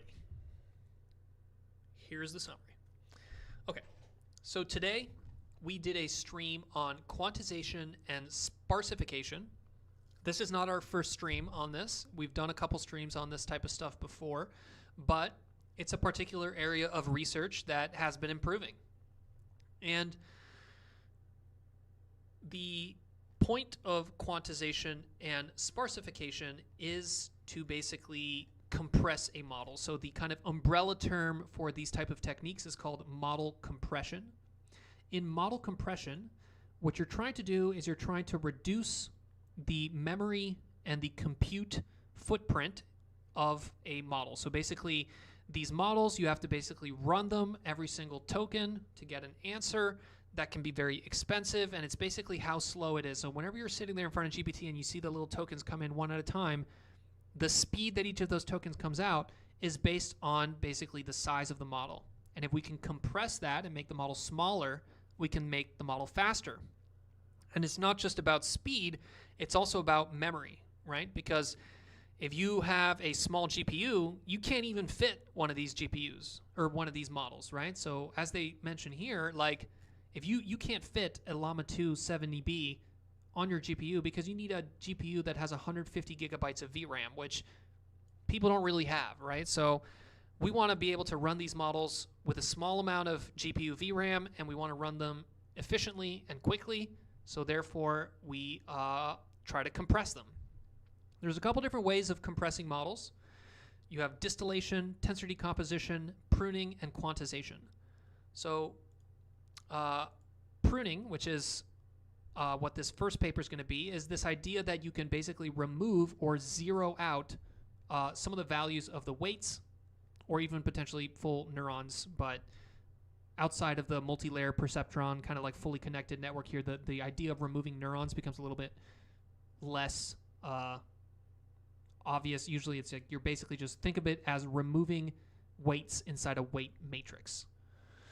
There's also kind of another core idea here that is going to be used in this paper that we're looking at is the idea of kind of rank decomposition, where you're basically, because of the way that matrix multiplies work, you can get a answer, this W here, of dimension m by n by multiplying two matrices or decomposing it into this matrix A and B, where the total number of values or weights inside this A matrix and this B matrix combined is less than the total values in this W, and the way that the dimensions work out with matrix multiplies, you still end up with the same m by n.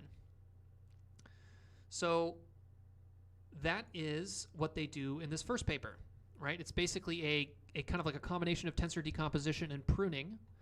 And what they're going to be doing is they're basically going to be doing what they call slicing. And in slicing, they're going to take this weight matrix, right, which is any one of these. So this is a little visualization of a transformer, LLM, right? And you can see, look at these weight matrices. You got a weight matrix here. You got a weight matrix here. You got weight matrices here for the Q, K, and the V, right? You want to get rid of some of these rows and some of these columns. In order to do that, you're going to basically pull out of thin air this transformation matrix Q. And this transformation matrix Q, you're going to define it to be orthogonal and orthogonal, right? So the orthogonal basically means that when you multiply it with its transpose and you flip that around, you end up with the same answer, right? And because of that, that means that you can multiply the weight matrix by Q transpose and multiply the input, or X, the signal, which is what's coming out of the previous layer, or just your raw tokens coming in at the very beginning. You can multiply that by Q as well. And if you multiply these two, you're going to end up with the same answer as if you multiply this X by W. And they call that computational invariance, right? Which means the answer is going to be the same. You're going to end up with the same dimension at the end, right? But now you're going to have to find this Q, and like how do you find this Q matrix, right? So in order to find this Q matrix, right, and actually here's the exact way that you would multiply this Q by each of the different parts, right? So here this B out L corresponds to these biases here, MLP bias, projection bias. So you can see how you can multiply any of the weight matrices and bias matrices inside a transformer block by this Q and then get the same answer. So the way that they're going to do that is they're going to basically first replace the layer norm with an RMS norm. RMS norm is a little bit less complicated than the layer norm, so you can calculate it faster. And not only can you calculate it faster with less steps, but you can also kind of like push it into the other parts. So you can kind of push parts of the layer norm calculation into the weight matrices here, right? So you don't have to do it separately. And because now you don't have to do it separately, now you can put in your Qs. Okay, so now you've multiplied each of these weight matrices by these Qs, so you end up with a transformer block that has way less rows and columns, right? You've effectively reduced the embedding dimension on these, but you end up with the same answer. Okay, but you end up with the same answer as long as this Q is some magical matrix that you magically know, right? But how you actually get that? Well, you're going to feed in these calibration data sets, right? You're going to feed in little batches of data that are supposed to represent your full, the data that you would see in practice, right? And then you're going to be doing PCA on that. PCA is principal component analysis, which is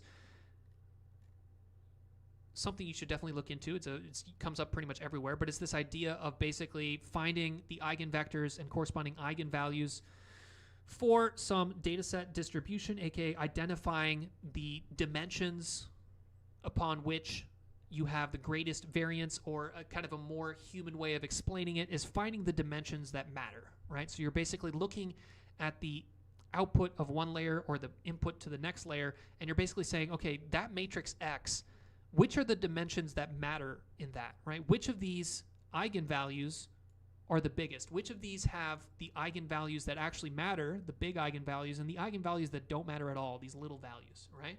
Because we can just erase those, right? We don't need the dimensions, the eigenvectors that correspond to small eigenvalues don't encompass a lot of variance, so if we get rid of them and turn them into zeros, it's probably not going to impact our output too much. Okay, so once we've identified those specific rows and columns, then we can basically pick a Q that zeroes those out, and it won't matter because these don't matter, right? And that's ultimately what you're doing. And you're going to be running this a bunch of times, right? You're going to have to calculate this PCA for every single block, right, that you do this. And as with any other kind of post-training quantization post-training quantization or post-training sparsification technique, you're going to have to decide whether you want to do it at every single layer, every single block, or so on. But in this one, they do it between each block or for every block. And it's going to take them, I think they have the number here, around 3.5 hours to do for the Llama 270B model. And they can just do this on a single A100 GPU. And that's basically this first paper. The final numbers here is they get 25% reduction in total parameters, 25% less weights, and that results in a performance in terms of compute speed of 64%. So 64% compute improvement, 25% model parameter reduction. That's the first paper. And we're going to look at the actual final things here in a second. Let's go to the second paper. The second paper is also a model compression paper, but in this paper, this is going to be a quantization paper. So it's not about removing individual model weights or pruning. This is going to be about reducing the precision at which you're storing these weights to a mere 1 bit. So in the previous paper, they're reducing the number of weights, right? But they're still storing each of them as a 16-bit float. In this second paper, they're going to be storing it as just a 1 bit, right? Which is very, very small. So in order to do that, they have a little bit of a complicated situation, but this complicated situation comes from the idea that you can look at the Hessian of these weight matrices, right? So the Hessian of a weight matrix, the Hessian is basically just the second order partial derivative of something. It can be anything, right? And this is not even necessarily entirely new idea, right? If we look back at some of these papers, which are like over 30 years old at this point, people already had this idea, right? We're like, hey, if we have here a loss manifold for a 2 weight neural net, which is possibly like the simplest neural net you can have, just has 2 weights to it, you can look at the Hessian of this, and from that Hessian, figure out other values for these weights that also have low error. So basically, by looking at the information in this Hessian, right, you can kind of figure out which weights are salient, right? And salient here just means the weights that matter, right? And what does it mean by matter? It means that when you're using a language model, right, and you're doing these matrix multiplies with 70 billion weights, most of those aren't really doing much. A minority of those weights are actually playing an important role, whereas the majority of the weights are just kind of like you're just multiplying a bunch of 0.0001 times 0.00001 just to add it to 0.0001. And it's like, what? That doesn't even really matter, right? Like the ones that matter is like when you're multiplying the 0.4 times the 0.1, and then that actually ends up mattering, right? That activation actually ends up impacting the layers on top of it and then ultimately impacting your performance.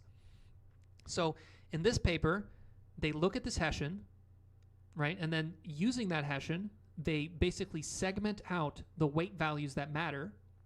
And then for those weight values that matter, they're going to binarize it or quantize it, but they're going to be doing a residual quantization. And a residual quantization is basically you binarize the original value and then you quantize the leftover of that, right? So we actually read a residual vector quantization paper, which I pulled up something there that could be more useful if you're so confused about this idea of residual. It is unfortunately the same word that is used for residual connections like this. So it's a little bit unfortunate that it's the same word, but it's a different concept, right? It's a residual of a quantization process, which is just the difference. And then for the other, so those are what they call the salient weights. The non-salient weights, which are the weights that don't matter, the weights where the Hessian is largely 0, right? And the Hessian has if you look at the Hessians of each of these weights, right, most of them are 0. There's only a small part of them that are non-zero. So for the parts of the weights that have 0 or close to 0 for the value of inside the Hessian matrix, in those, which are going to kind of like if you were to do a distribution of those, they would kind of look like a Gaussian, we're gonna figure out what's called an optimal breakpoint. So we're gonna basically say, okay, we have all these weights that don't matter, these non-salient weights, and we'd like to basically make them, instead of 16-bit, we're gonna like to turn them into 1-bit.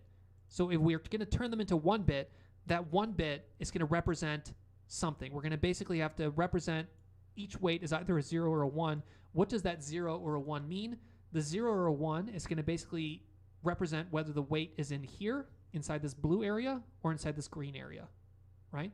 So by binarizing these non-salient weights, we're basically picking values for them, and the values for them are based on this optimal breakpoint search. We are basically picking the value of the weight where anything less than that is going to be either 0, and anything above that is going to be 1. And that process is calculated block by block, so very similar to this, right? Very similar to this one, where you have to do this process, this optimization. Here they're doing the optimization process to find the eigenvalues using PCA for the parts of the input that don't matter, and then zero those out using representative calibration data sets. Here they're using representative calibration data sets for each block to figure out this breakpoint. And then once you have that breakpoint, then you can basically binarize the non-salient weights, which are the weights that don't matter. Okay. The number of parameters at the end, you're going to have to store 2 for the weights that are salient, because you're storing the weight itself, which is binarized, but then also the residual, which you're also binarizing. So 2 for that, 2 bits for that, and then 1 bit for all the non-salient baits or non-salient weights. These guys, both of these papers use PyTorch and Hugging Face. Both of these papers use a single A100. These guys do it in half an hour. The other people did it in 3.5 hours, so it's a little bit longer of a process. And then we can compare the performance, because luckily for us, both of these use the same score. So these guys are using perplexity on Wikitext 2, and in this paper they also use perplexity on Wikitext 2. Perplexity is a score where lower is better, so the lower the number, the better. So dense here refers to 0% sparsity, which basically means you're not pruning anything. You're just using the 7 billion llama 2 as is. Get a score of 5.11. If you slice GPT, or this kind of like pruning that they do, you end up with 7.51. So a little bit of a worse performance, but 30% less parameters. And the bigger the model is, so a Llama 270B, obviously the Llama 270B is better than the Llama 27B, but the important thing here is the difference here between 4.7, 3.1, 7.5, 5.1. So the bigger the model, the more aggressively you can prune it and sparsify it without sacrificing performance. This is the quantization paper. So in quantization, you're now it's always dense, but now you're comparing either full precision, 16 bits for every value or every parameter, versus 1 bit for every parameter. It's a little bit more than that, because for the salient weights, you're using 2 bits, right? You're storing a little bit more information because you've decided that those weights matter a little bit more. But you're getting a similar type of situation here, right? For 7B full precision, 5.4, 32, which is not great, but that's still fine. It's better than I don't know what it's better than. 32 perplexity isn't great, but for 1 bit quantization of a 7 billion parameter model, that's still okay.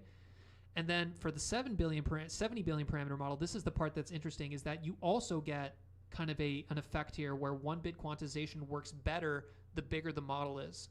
So 8.41 compared to 3.32.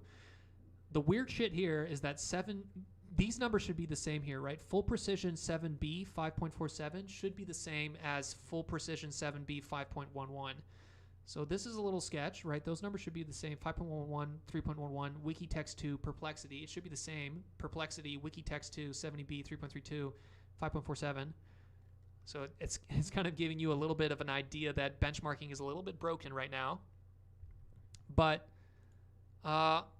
that's basically it, right? 2 different techniques for model compression. And the interesting thing is that these are 2 different techniques for model compression, but you could combine both of them. And in the conclusion of this paper here, they kind of hint at that, where opportunities remain to build on our method. A combined method to obtain the best of both would probably work, and complementary methods, including quantization, could be used in addition to this technique. So, I don't know. This feels like we're moving into a world where we could see heavily pruned, quantized to 1 bit, which is binarized models that perform at close to the accuracy of the original dense unquantized model, right? So one way to think about it is that when you got let's say you bought a 30, I don't know, like a NVIDIA 3080 or NVIDIA 3090 GPU. When you bought that GPU, you would not have thought that you would be able to run like an LLM designed in 2024 on that, right? So in a weird way, the GPU that you bought in like the late 2018 or 2010s is actually capable of running the AGI that we didn't discover until 2024, right? If you think of LLMs as basically kind of like an AGI, right? It's kind of weird how the hardware was created before we had the algorithm, but then once you have the algorithm, it could actually run on the hardware, which was designed before that, right? So I think where I'm going with this is I feel like we might get to a point where hardware, such as like a cheap cell phone or a cheap GPU that was designed in 2010, might actually be able to run a language model that is 10 times better than the language models we have now in the future, right? So like I call this kind of like the backward compatibility wave, but it could be the case that as model compression techniques such as quantization and sparsification get better and better and better, we literally have this kind of almost like backward compatibility effect where you can actually start running these things on GPUs from the 2012 era, and then GPUs from the 2008 era, and then GPUs, and then eventually it gets to some point where you can literally run these on like some of the computers that they have at the Computer Science Museum, you know, which would be pretty badass because it's like we're simultaneously, these models are getting more powerful and they're also getting smaller in a weird way. But I don't know, that's just me predicting. It could be the case that that's not, so take that with a grain of salt, but I feel like that's an exciting prospect.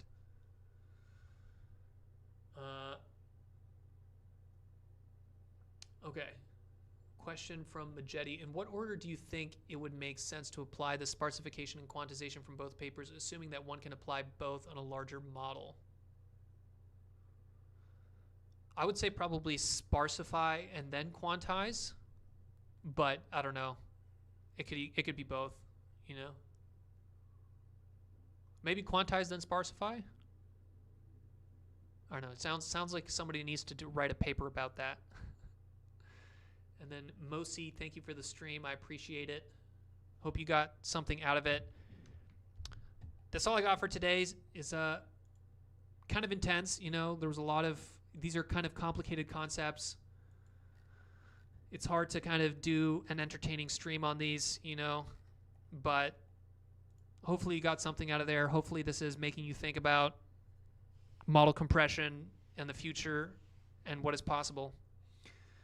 With that, thanks the Lookerful, Majetti, Mosi, Wallace, Ed, Czech, Khalid, who else? Spyro, Magnus. Thanks everybody. Hope this was a useful, interesting stream. Tomorrow we're going to be doing something completely different. So tomorrow we're going to be looking at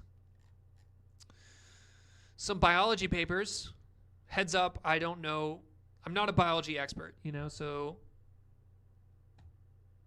I'm not like a quantization expert necessarily either, but I feel like I feel a little bit more comfortable with quantization than I do with protein folding and molecule discovery. But it seems like these two papers are a new state of the art for protein and molecule discovery. So I don't know. I'm going to give it a try, see if I can learn something myself, and then see if I can kind of transmit some of those learnings to you. But if you're interested in that kind of biology stuff, join us tomorrow. If not, have a great weekend, and see you guys later.